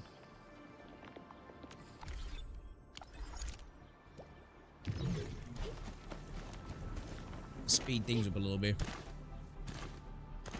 I think I can expand this. I think I can. No, I can't. I'm miles off. I'm miles off, actually. Alright, we need to, let's adjust this then. Give us a bit more space. Tell you a hack, use protocol stashes so you won't be needing to use depot loaders. Protocols, what do you mean?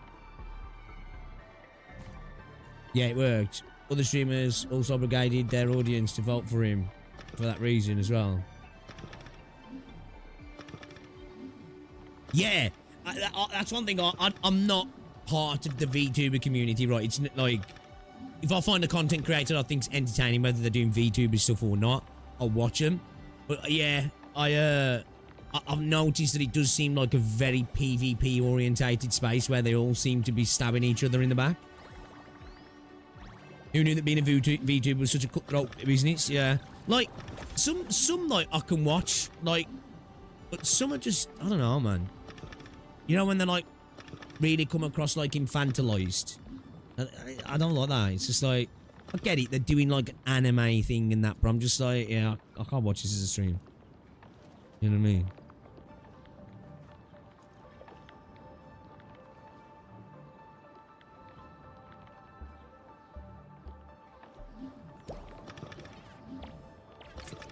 So what am I looking at?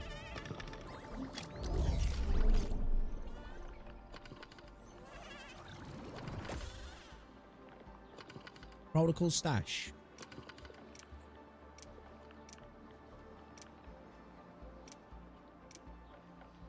Where?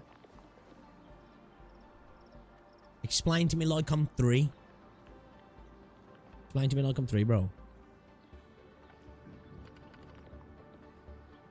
Oh, I haven't unlocked it. Okay. Alright. I thought I was even more stupid than I thought then. Okay. All right. Should we just? We need to just move all this across. Let's just move this across. Give myself a little bit of space at the minute. Give myself a little bit of space because we got this disconnected anyway, so we can just move it. Let's just move everything across. Give me a bit of a bit more space here. You know what? I'm gonna stash this stuff anyway because we're gonna move all this anyway. You know what? I'm gonna stash the whole thing. I'm gonna stash the whole thing because I wanna. What was you saying now? Do I just bulk action? Because that's what I keep forgetting to do. I keep forgetting to do that. F to stash, yeah? Okay, cool. Shit, how do I exit that? Okay, cool. Yeah, sweet. All right, we'll sort that anyway. All right, let's just move some of this stuff across then to. No, don't do that.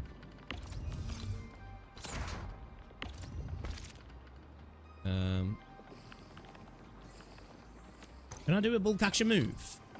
Cannot. Move. Oh yeah, that's sweet. Yeah, that's sweet. That is. Yeah, I've never really used that properly, man. Oh yeah, I do. Like, I haven't got into like building my base yet. All I wanted to do here, I wanted to see how I could just spam out bug flowers just for the fun of it, and then I haven't come back to the base. Like, bro, I do enjoy it, but I need to sit there. I was thinking about doing it off stream because I don't think it's exactly a stream thing to do. Maybe here and there dabbling with the base, like just so people can see. But it's you know, I don't think it's necessarily a stream thing. But yeah, that's really cool. That is okay. All right, then let's get ourselves we move this across and then let's yeah, let's move this one. This across here.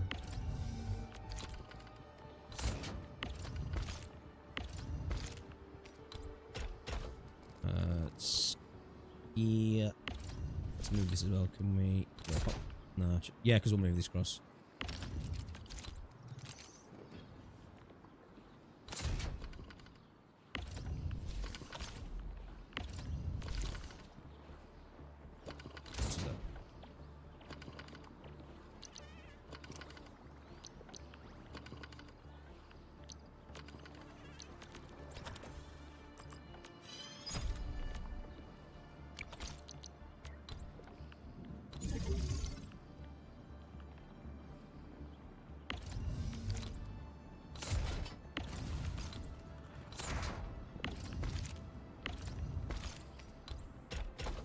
Let's just speed this up a little bit, shall we? So that's a loader, isn't it? So let's stash that one. Put another unloader there. Put a loader there. Stash that one. Move that other way. Alright, obviously this isn't efficient again, but like we're just quickly doing this again. We'll come back and we will actually we will get this more efficiently made, right? We'll what's the range on this now? Yeah, we're good, yeah. Okay. Let's make another refining unit. Let's go. You can also press and hold to move items individually without having to go to the. Oh, can ya? Oh, can ya? Oh, fuck yeah. Nice one, bro. Yeah, I ain't paid that much attention to the base stuff yet, really, if I'm honest. I'm not gonna lie. I'm not that guy, man. I'm not that guy.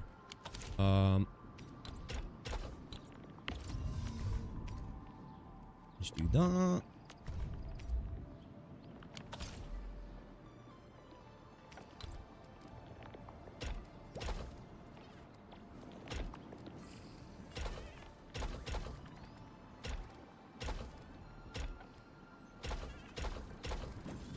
Okay. How many was it here anyway? Right, right. Let's have a look at our gear assembly. See where we're at.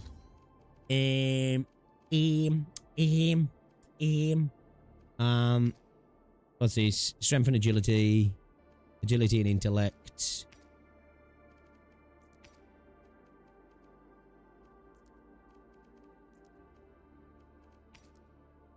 Will and agility.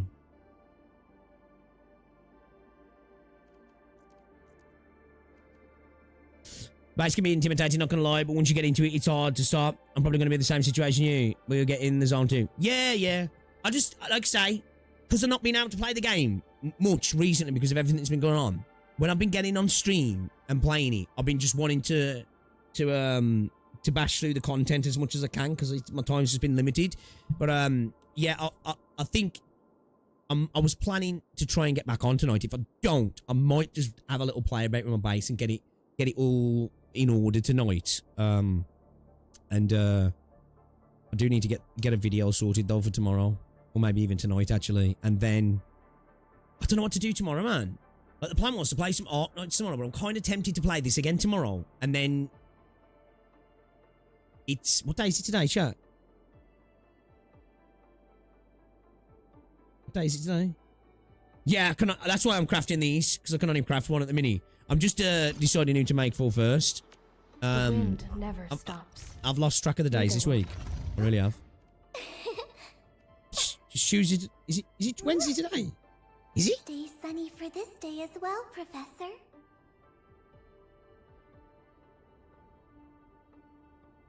I'm literally Googling the day. Fucking is. Oh, I've lost a day. I've lost a day today. I've lost a day this week, man. I thought it was Tuesday, you know. I thought it was Tuesday, so yeah, fuck. Oh, fuck. I don't know, then. What do you reckon? What would you guys prefer? Let me ask you guys, would you guys want Arknights tomorrow day? Continue chapter 12 or more Endfield? Because I am going to have to do some Endfield at some point tomorrow because I need to get my levels up right for the event. I don't know if I'm going to be ready for it. Might have to be like the day after the event goes live. Then I can play. You know, with the event, actually, let me double check. Is it for your account level or is it for your character levels? It's for your account level, yeah. Well, I don't know. I mean, it's either way. I love both games. You know what I mean? Like, I'm thinking more Endfield at the minute purely just because what's it?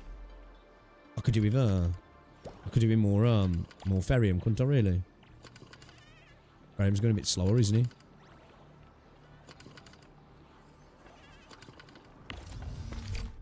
It's because we ain't got as much Ferrium though. It ain't gonna matter. I need to get my hands on some more Ferrium mining. It's account level. Okay. Yeah, alright, what was we doing? Let's have a look at the squad. Shall we get something for Ardelia, considering we're playing as her at the minute? So let's sort her gear then, shall we? So, what have we got on at the mini? Okay. Because, what is it? Intellect and will with her, right?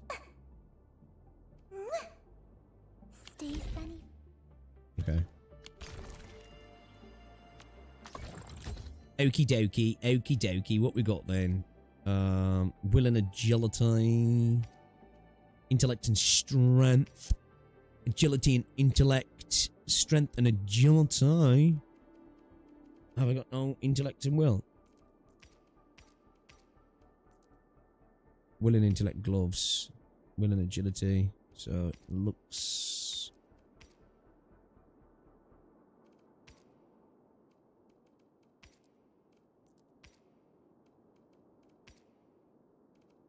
Intellect's a main stat, right? Will's a secondary stat, right?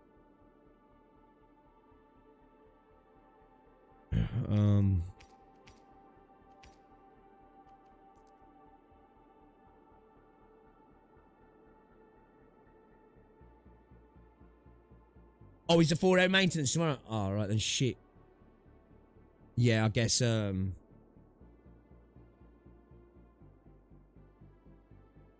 guess we will be playing Endfield then, right?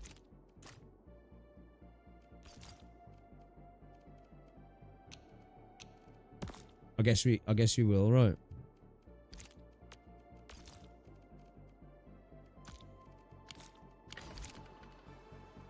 Time's maintenance start. Subject this time. Time's maintenance start, boys. I think that's my dad's decision then, yeah. It looks like Endfield tomorrow then. Which I'm happy with. Either way, man. I'm down. Don't make me sad.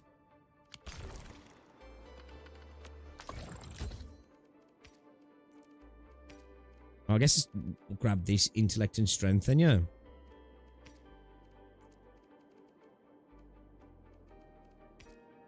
We've got intellect and will here, but let's go with this and then get some extra intellect as well. Then. Alright, let's make this. He said the thing, Endfield tomorrow. Who's the test We're memeing, boys. We're memeing. Tomorrow Fields.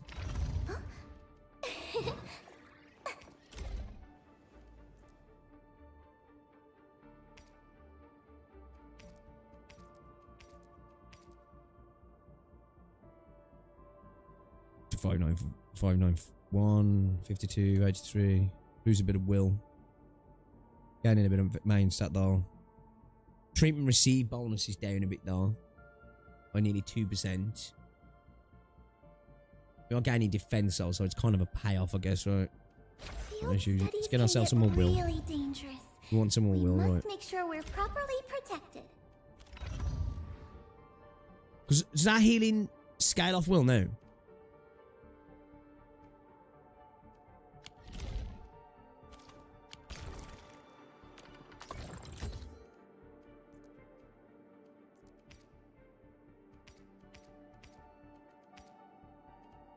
Right. Well, I guess I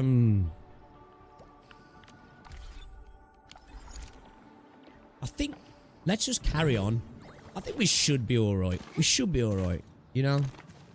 Our gear's fine. I think we might be able to squeeze through and then we can let it do its thing. We've only got one mining operation on Ferrium actually, and that's our jerry-rigged. What's it here, guys? Because I hadn't unlocked the sub pack over in the area by the time I wanted that Ferrium. So I just fucking built this.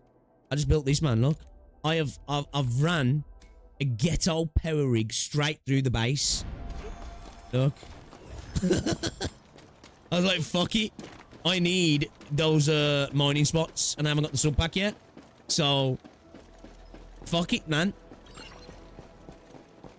Let's just. So I just ran. I love the fact that you can do this right, you know. So I just ran this over here. I had to put these two quite right to it because this one wouldn't reach, so I had to just slam another one down quickly for it to reach in. Yeah, man. Robot bear inside the house, right? I was like, fuck it. You know? Right? The privilege of being the big boss. Who's going to tell me no? No, Edmin. No, you can't do that. Fuck yourself. Let me just quickly pop through here, see if I can mine some of this manually around here as well. Oh, yeah. Because I had an, because you know the sub pack that you get down here? I was like, bro, I need power. I need power for the electric mining for this particular spot here specifically. You know what I mean? So I was like, let's go. Let's stick them through the tunnel. Mineral ores form the foundation of industry. We should gather more. Bro, Pernica's so sassy. Have you seen the amount of time she gives dirty looks to fucking Shen?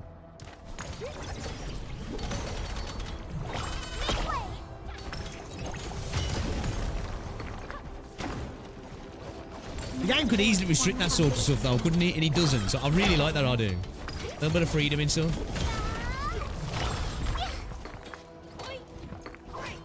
The bounties of the land. Let's steal some from the rig.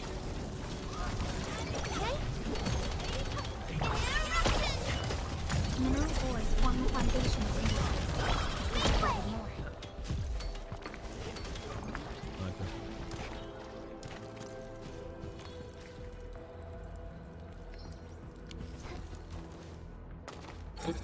Connected up. I didn't realize I was connected up then. I accidentally spam connected to power.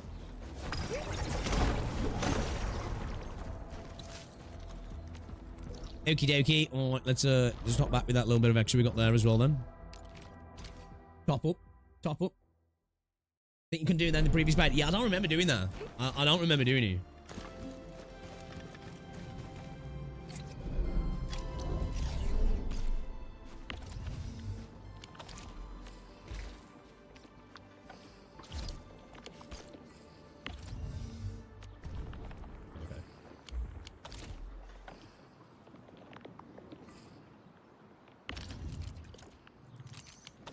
Right, nice. Doing its thing. Just leave it to do its thing a little bit. And I guess let's continue on then. Let's go to the crate. Go to the origin of the load spring. Complete then, shall we, boys and girls? Do you know what I will do though? Actually, let me. I think we could maybe throw some levels into our weaponies, right? What am I rocking with there at the minute? What we got here? How's this for?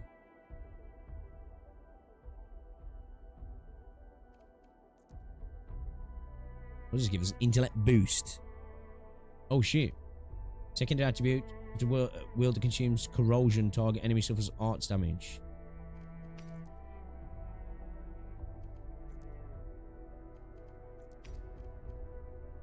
Could you stand a little further, Professor?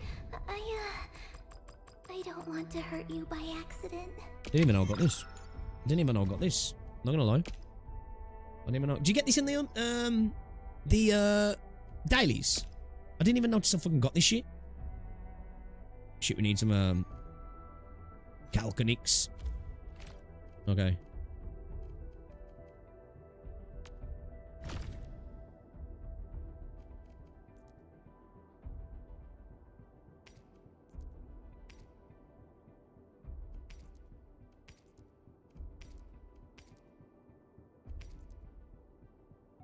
Does that give electric damage boost across the team, does it? From the login. Yeah, I didn't even notice. Not gonna lie.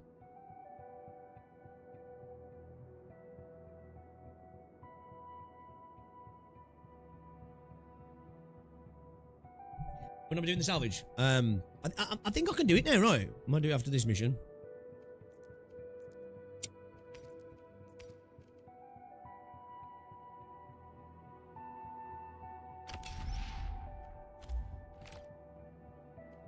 Okay, nice. Looks sick on the weapon as well, doesn't he? Endfield crisis team, ready for action. Yo, Neil, what's up, dude?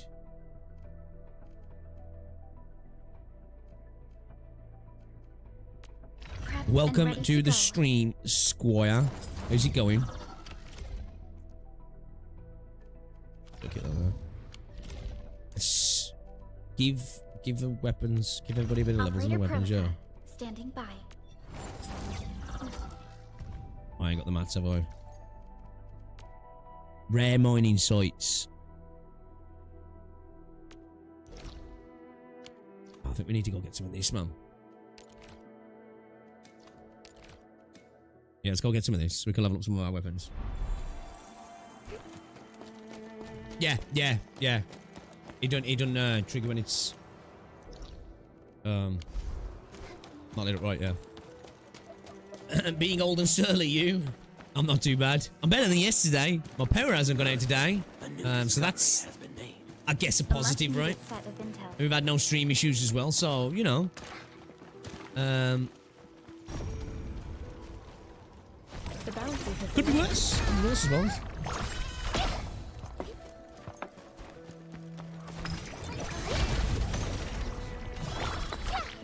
Stay alert.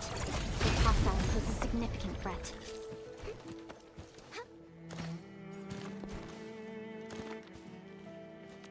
Who's the test subject this time?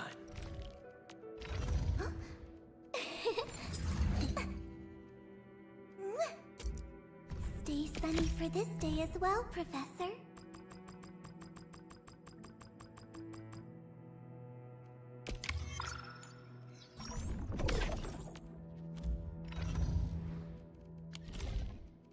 Endfield crisis team, Operator Perlica, standing by. Well, what? Just enough.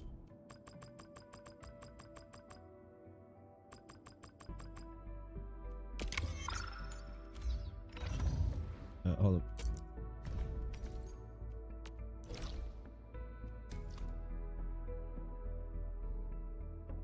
That's right, where we need to go, yeah.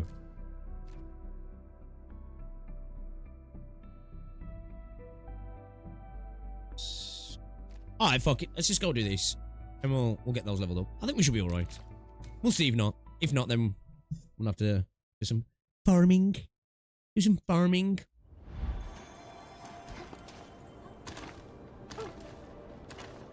Oh, really? Oh, yeah. That's not great if you accidentally consume weapons mistakenly. Especially if there's something that you really wanted to keep. And they keep throwing these around, aren't they? They're teasing, aren't they, with these bikes and stuff. Holy shit, bro.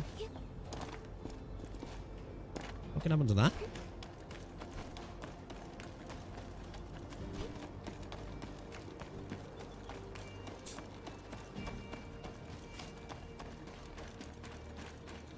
It might be a good idea to ping the locks on some of the good stuff.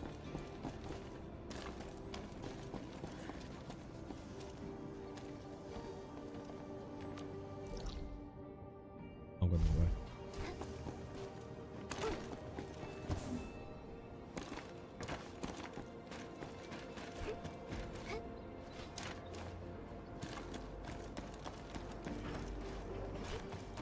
We'll get it this way.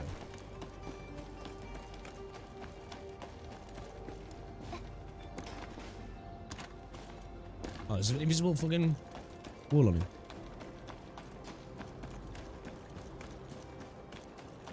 They are auto-locked. The 6 stars are. And the 5 stars as well.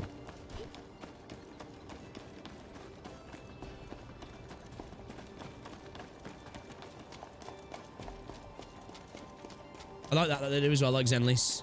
You know, when people are off in the distance in crowds, they're like grayed out like you're reading a manga or something.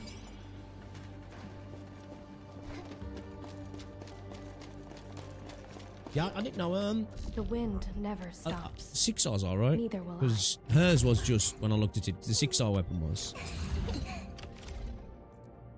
Oh shit, yeah, 5 stars are as well. So I didn't lock that. No, yeah, you're right. The wind never stops. Neither will. No, I think you're right, you know. Ahead has been revealed.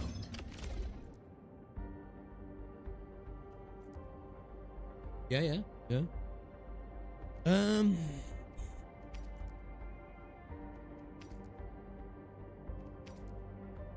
None of these are really great for her, man. I need to get a good sword for her. I don't really want to throw too many levels into that sword because I'm probably going to change it. Right, let's get this crate unlocked first. As well.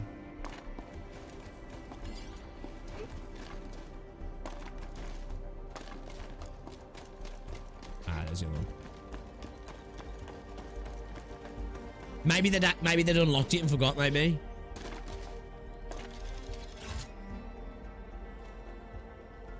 Dude, I feel like losing just internet is worse than losing power. If you lose internet, it's just still right there, but inaccessible with power gone. Yeah. An impressive acquisition. I don't know why. Even as a kid, sometimes the power going up, it's kind of like... I don't know. It's like, ooh, this is new. And then 10 minutes later, you're like, yeah, I need the power back on now. At least my phone was charged, though. Yeah, you can, Neil. You can. Cradle of the Ages. Do we really have an awakened Angelos in that place? We've seen many signs, and they're not exactly good news. Neferith won't deploy those anchors there if she doesn't have A difference now, switching out her weapon and getting some levels in it. definitely overcome this challenge. I think we've like trebled Ardelia's damage.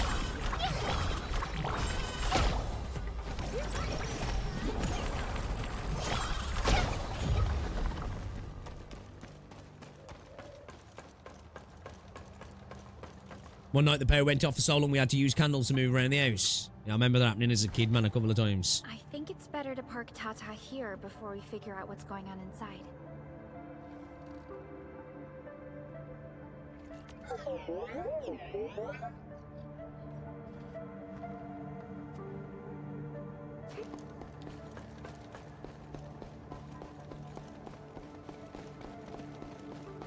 Thanks for keeping company, bro.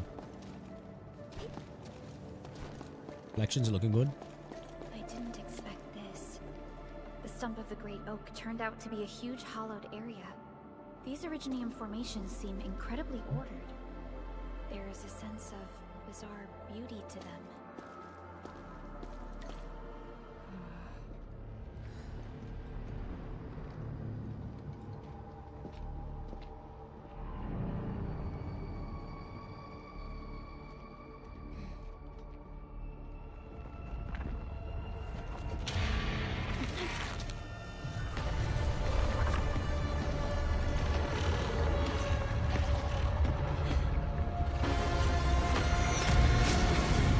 Triangulos.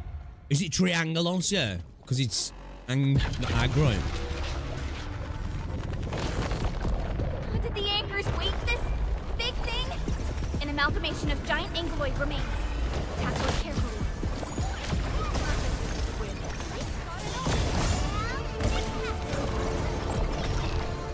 My defense is shit.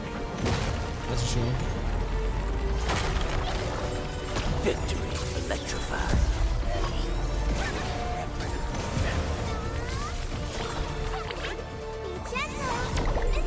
That one with Geodude.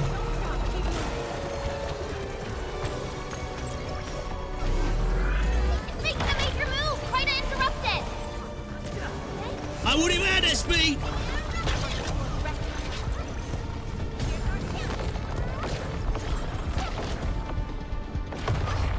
Oh, we got multiple, buddy. Alright, buddy. Alright, buddy. Chill out now. Oh, fuck, I was too late with that. I'm getting clapped. We're clapped, boys, we're cooked. Washed up. Oh, dude, I interrupted that. Okay, buddy.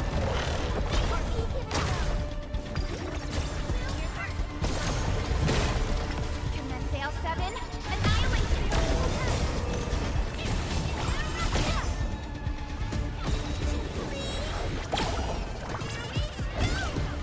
Give them dollies, bro.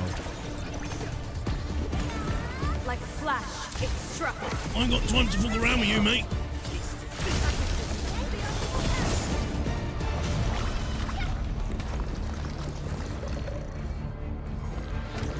It's reassembling itself.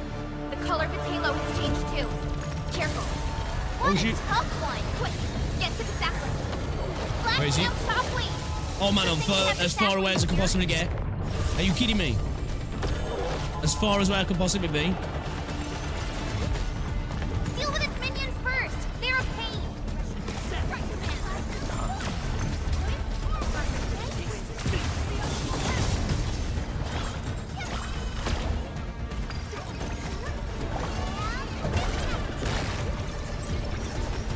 Victory electrified.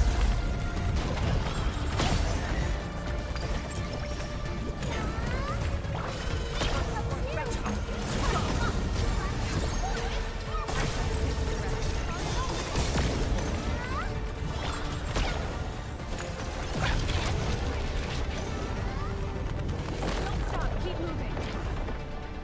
Don't stop believing.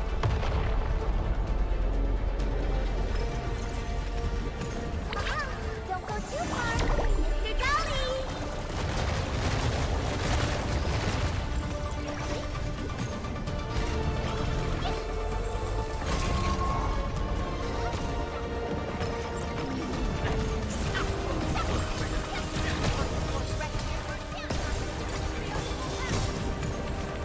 Sterilize this area. Hit him with the boost.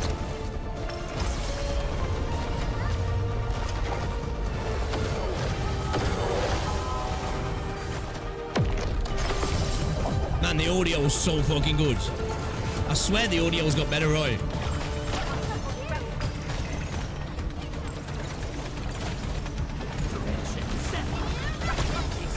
Oh, fuck, this skill, Jane.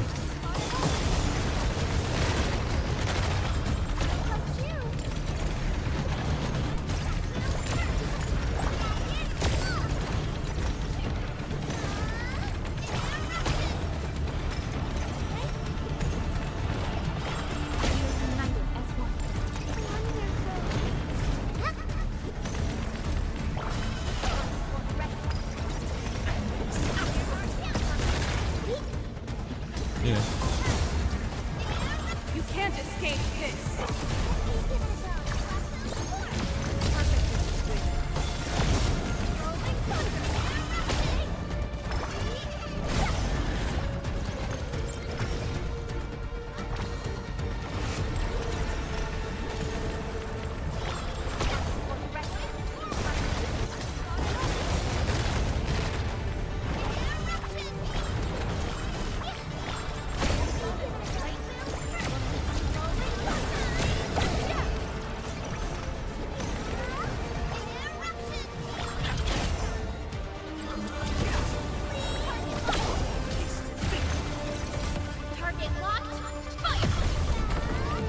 Hit him with the orbital strike, Perlica.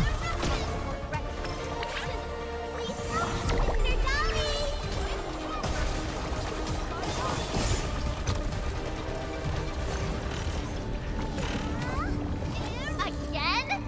It has 3 Motherfucker. components, so this should be its final form. Stay alert. It disappeared. How many tricks does it have?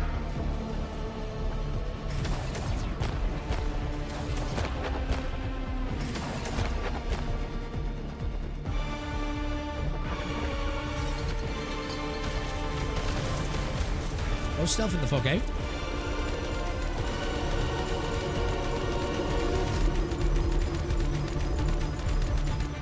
Come on, pussy. Reachieve test synergy.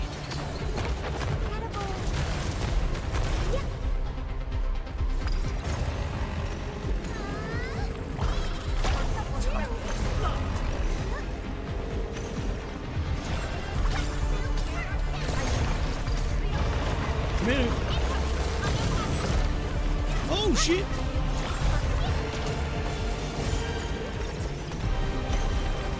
Music kind of slaps, man.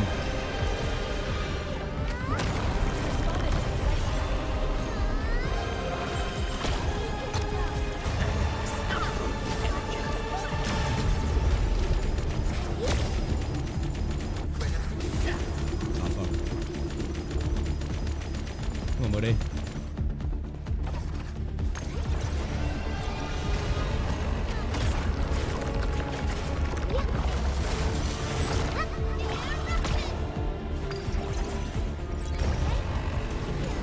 The audio cues are great as well, man. Oh, oh, oh, oh. Visual effects are looking gorgeous as well now.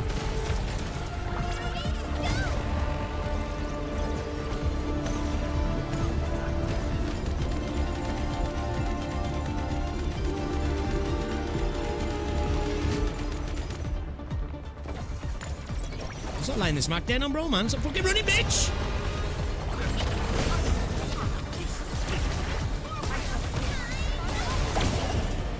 From the storms, it came.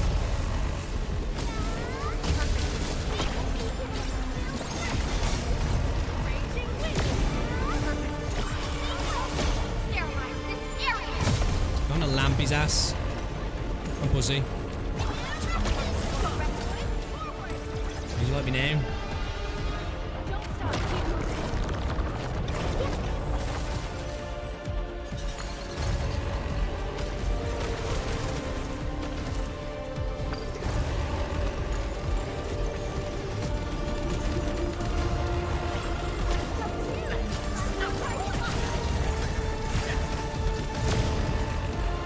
Circuit activated.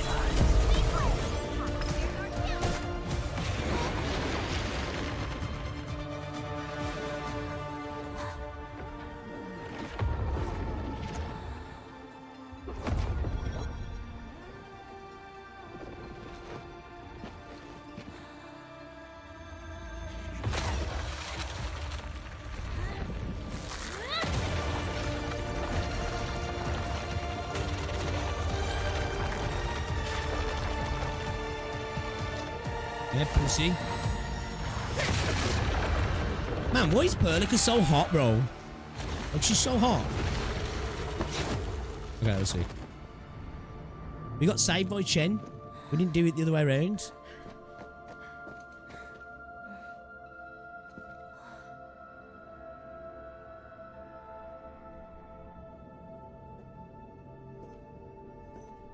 Oh.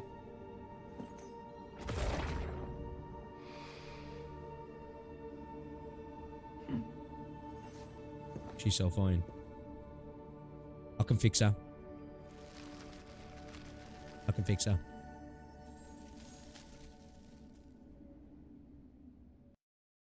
Look, a sapling just sprouted from the ground. No, Neil. She the big bird, that's why. It's not like the other branches. This one looks alive. Indeed. Just like the sapling nurtured by Granny Jenner in the camp. It sprouted from the heart of this great oak stump. I believe The tree has answered your call, Administrator. Does that mean the Great Oak lives again? This is like the best thing ever! It's gonna make everyone in camp so happy! Let's pray that the sapling grows to be a strong tree. It's a fun fight though. Fun fight. Thank goodness you impaled and immobilized it, Administrator. Antal said she's All kind of the cheating in this third original phase since you can see the formations focus and mark. Great Oak itself are responding to the Enderman's command. 12F, man. You That know? thing we fought. The dodge. Right. The Probably dodge. The Angelos that Jenner people kept talking about. Bringing right? back Patriot vibes once again. And we're fortunate it wasn't at its peak state. If it had fully awakened, that battle might have turned This area out looks differently. gorgeous, man.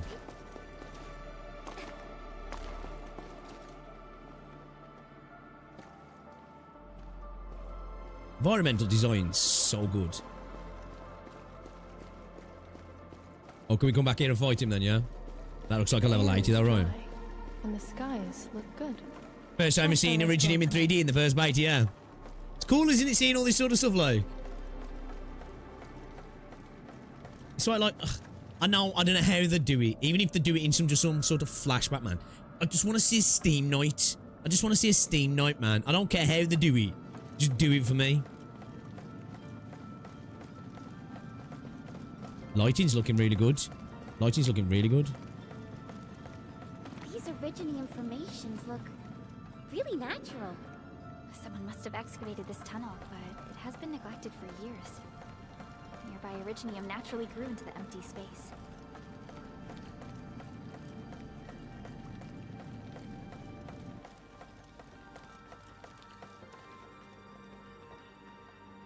There's natural crystal formations like this in We finally reached the end of it. real life, right? Wow. Just look at this place.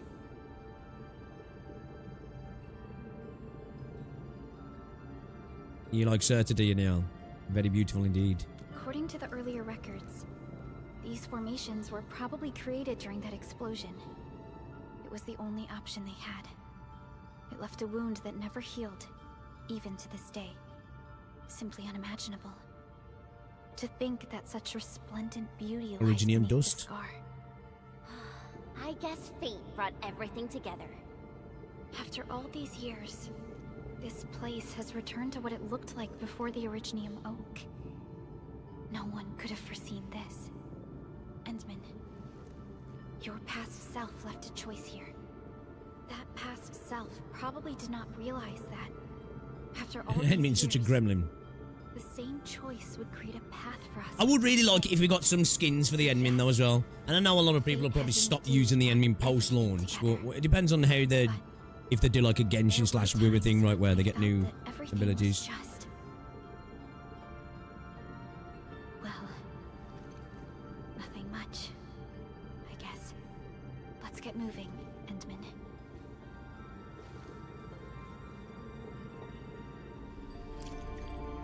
Now, here you are again. Let your heart bleed, and new horizons will unfold.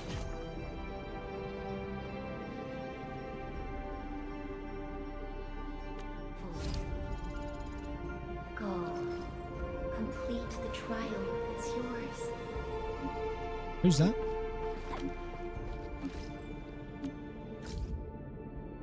Cradle of the Ages.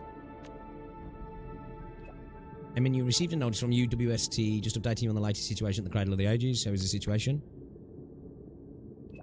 Good thing you dealt with that giant Angelos. Cradle of Ages has lifted its lockdown, though it hasn't fully reopened to the public yet. The UWST decided to convert the place into a special protected zone. Reason? Due to the Originium sapling's regrowth, the UWST needs to investigate, take samples, and Endfield will continue to be involved. Everyone wants to see the oak growing back to its original size. Awesome. Yo, what's on, wait?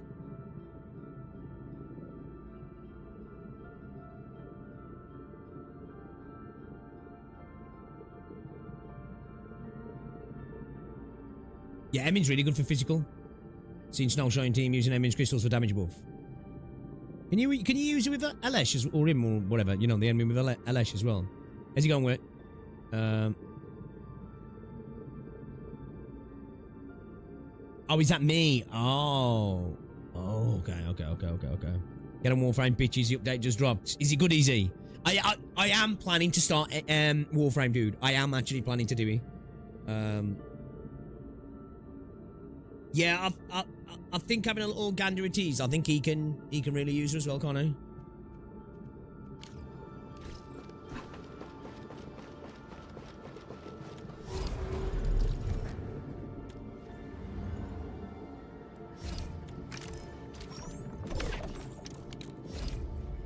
Oh shit, I mean to.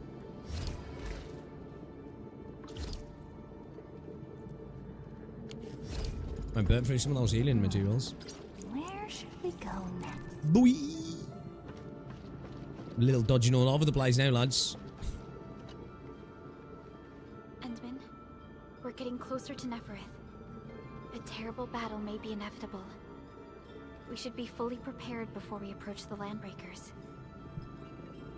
Yeah, when I first tried it, I never really got into it, but... Because... I want to play some more DNA, but I want to give myself a good comparison.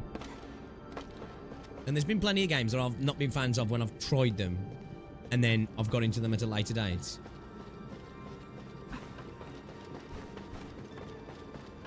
Okay, then so I need to level up for that. Yeah. Okay. I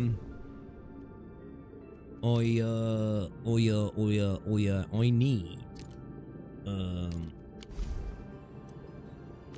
Hold up a second. The team is ready for the mission. Endfield Crisis Team. Operator Perlica, standing by.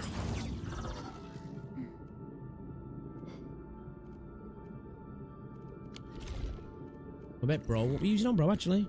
Another ship. You have something to discuss with me. Okay.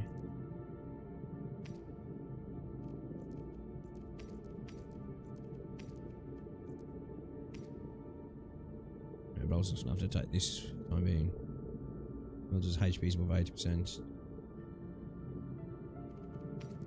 So just slap potty.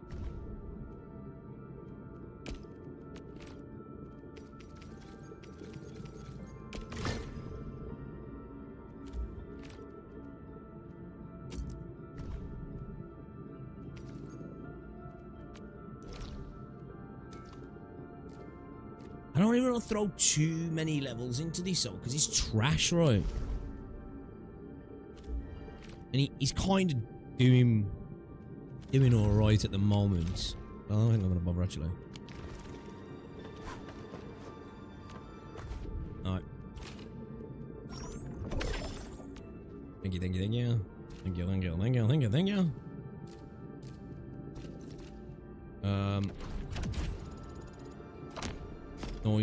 Nice. 10 levels, guys. 10 levels. 10 levels. Lovely.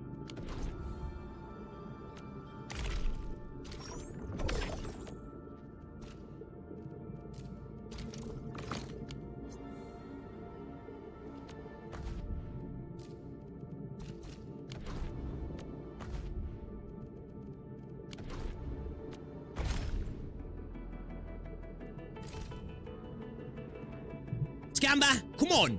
Give me Helga, man. Give me fucking Helga. Alright, lads. Come on.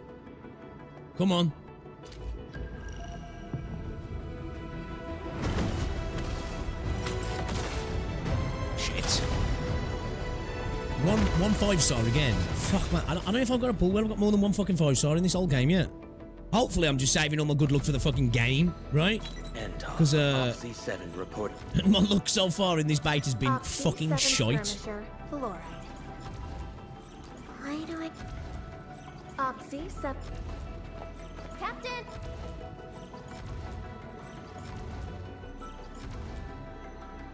Captain, a Kakuri of Oh, knowledge most ancient. Lead us. Alright, cool. Oh, fucking hell.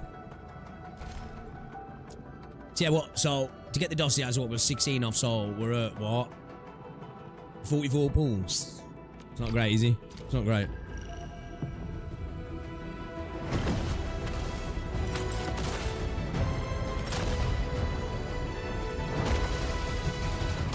refuse to play games with Pixie abandons me for other games. Catch her.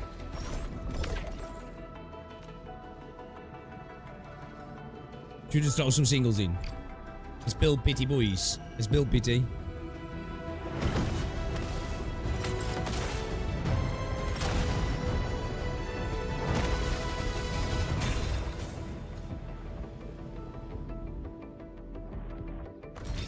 Oh, knowledge.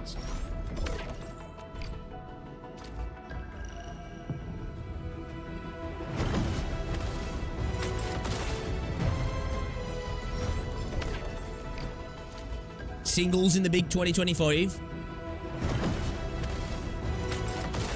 Soon to be 2026. Crazy. No, it's gonna be 2026 soon, guys. Fuck.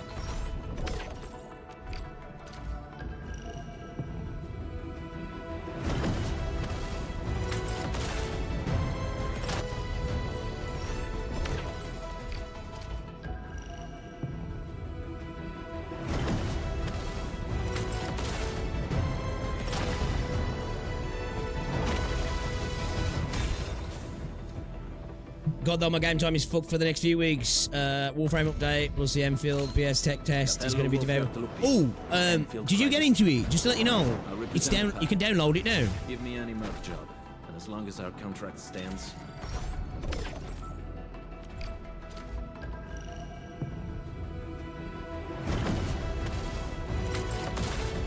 Oh, fucking hell.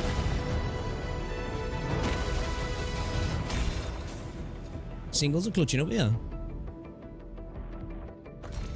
Oh, it's downloaded already. Nice, nice. Edmund! Have you rubbed it in? Have you rubbed it in Ken's face yet? Why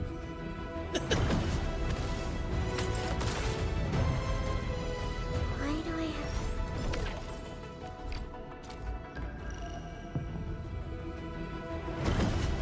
Even before you get hella and burn your launch log.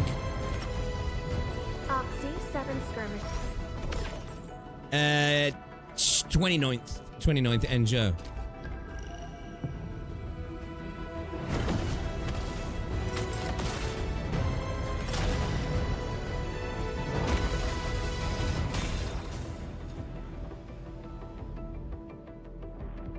You know when you unlock the dossier, Always believed that you will lead Does us that just, upon like- the right path once more. does it show up anywhere in your Welcome back inventory to that it's Endfield there? Industries. Like, does it go into like your inventory to like unlock on the next banner or what when you actually hit it?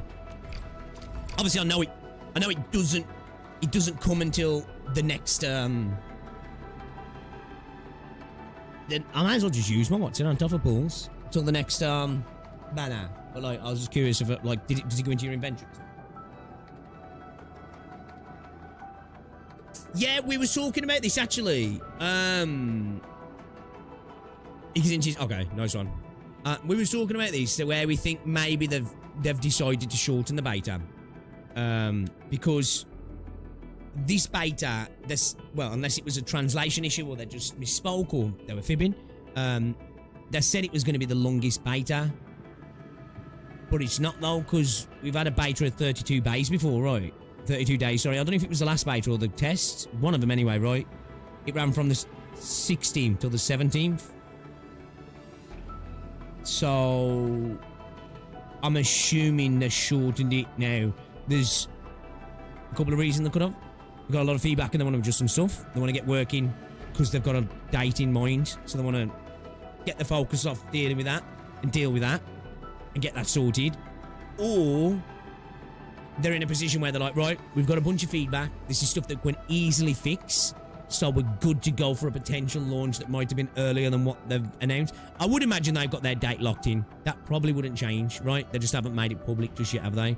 So, I think it's probably so they can work on the feedback that's been given.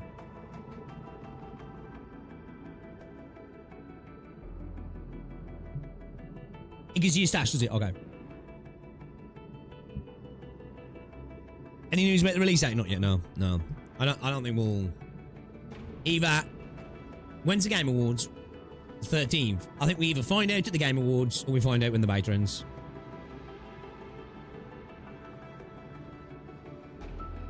I think that's how they're going to do it. I think that's how they're going to announce it personally. I think they're going to say, say something at the Game Awards, or the beta ends, we get the tweet. It's like, you know, thanks for everybody joining the beta, blah, blah, blah, blah, blah. You're not going to have to wait long. The game drops on this day, maybe. If not, I think it'll be very soon after New Year's that we'll find out. Very soon. Because like I say, I think latest, we're looking at March, personally.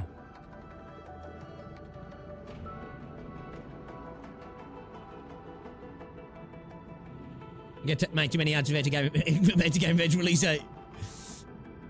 I think it's smart that I haven't gone about that, like, because, you know, sometimes it sucks, does it, when you hear a game, oh, we're coming out Q1 this year, or we're coming out 25th of this month, and then it's like 2 years, it's like a year before, and you got a long time to wait, like, so I'm kind of happy with, we just get like an announcement like 2 months before it drops, because then it'll come round quick, won't it?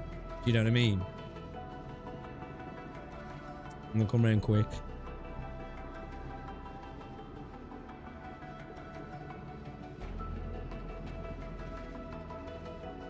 Oh yeah, there's a, yeah, I heard about that, casual. Apparently, there's talk about we potentially might get some God of War news as well, yeah. And some people are trying to equate it to potentially like some Elder Scrolls news, but I just don't know if that's ever going to happen. And I just don't know if I trust Bethesda anymore. You know, I just don't know if I do after Starfield. You've been pulling for front over tomorrow, will ya? The wait is over, not the fucking isn't. What if they went silent after this? I just don't think they will, right? Well, obviously we know it's early 2026 anyway, but the reason I was saying for everybody said I was a coper. Now, I was coping. I definitely was, right? But everybody said I was coping, but the reason I believed I was coping, but there was some validity to it, right, was the pure amount of marketing they did this summer, right? There was just so much, some shit was happening, and I said it would make sense they do all this marketing globally to roll into a beta, because your marketing ends, your beta goes up, everybody gets excited, that acts as another round of marketing, it lets people get their hands on it, people get to watch people playing it, they get to see what the game's all about, and then your beta ends, and then just after your beta ends, you announce the release date, and then you keep that hype all the way up to the launch then, you know what I mean? You get that hype train going for like, what? A period of like 5 months plus then, don't you? And then the launch drops, and everybody's been waiting, and it should lead them to having yeah, I'd imagine this is the last beta. Has there actually been any specific said where they've literally said that? I think they have, right, but yeah, it's the last beta. One, because they turned on payments in CN. Like, it's not against the law to have a paid beta, finish, and then another one starts, but it's considered irregular operations, because in China, the second you have a paid beta, the game's considered commercially active. It's not technically released, but it's considered commercially active. You're doing business, and to keep dropping the service and bringing it up, it gets the regulators watching you, basically. Do you know what I mean? It gets the regulators watching you, and obviously nobody wants to be on the wrong side of the big bureaucracy machine, do they? Because I can start to cause you issues, and the last thing you want when you're about to release a massive title that you've probably spent millions upon millions and lots of time on is the bureaucrat starting to be like, wait a minute, let's have a look at what your operation's all about, you know what I mean? So, yeah, I got the 30 pity on a guarantee and 20 pity on the weapon with 67 or so pulls or saved. Okay, nice. So, yeah. Alright, and guys, it's 1:15 now. I think we'll call it there, because there's no point in starting anything right now, because I've got to go and get Rosie. But, let's try this.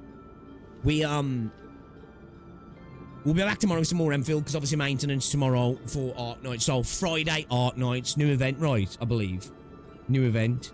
So, yeah, we'll be doing that. Salvaging the Totem doesn't do salvage. Yeah, my bad. I got locked into that story, man. It was awesome. We can maybe do some Etchspace tonight if we stream again tonight. I'll see what Roses wants to do tonight, and if not, maybe we'll do some Etchspace later. Then Enfield again tomorrow. And then Arknights Friday. Alright, guys. Because we've got an event, haven't we? So, the game will be down to maintenance tomorrow, so we might as well just play Enfield. Might as well. So, yeah. Guys, thank you very much for coming through today. I really do appreciate it. Guys, if you haven't already as well, drop a like on the stream. Let's see if we can get to 50 likes on the stream. And I'll have that gacha statistic video for Wua, Genshin, Star Rail, ZZZ, and Enfield going up. Maybe later, maybe tomorrow. I know a lot of you guys were in stream, but any, like, you know, passing through, drop it a like, comments, all that sort of stuff are massively appreciated. And I'll see you all a little bit later, guys. If I don't see you later, I'll see you tomorrow, right? You know.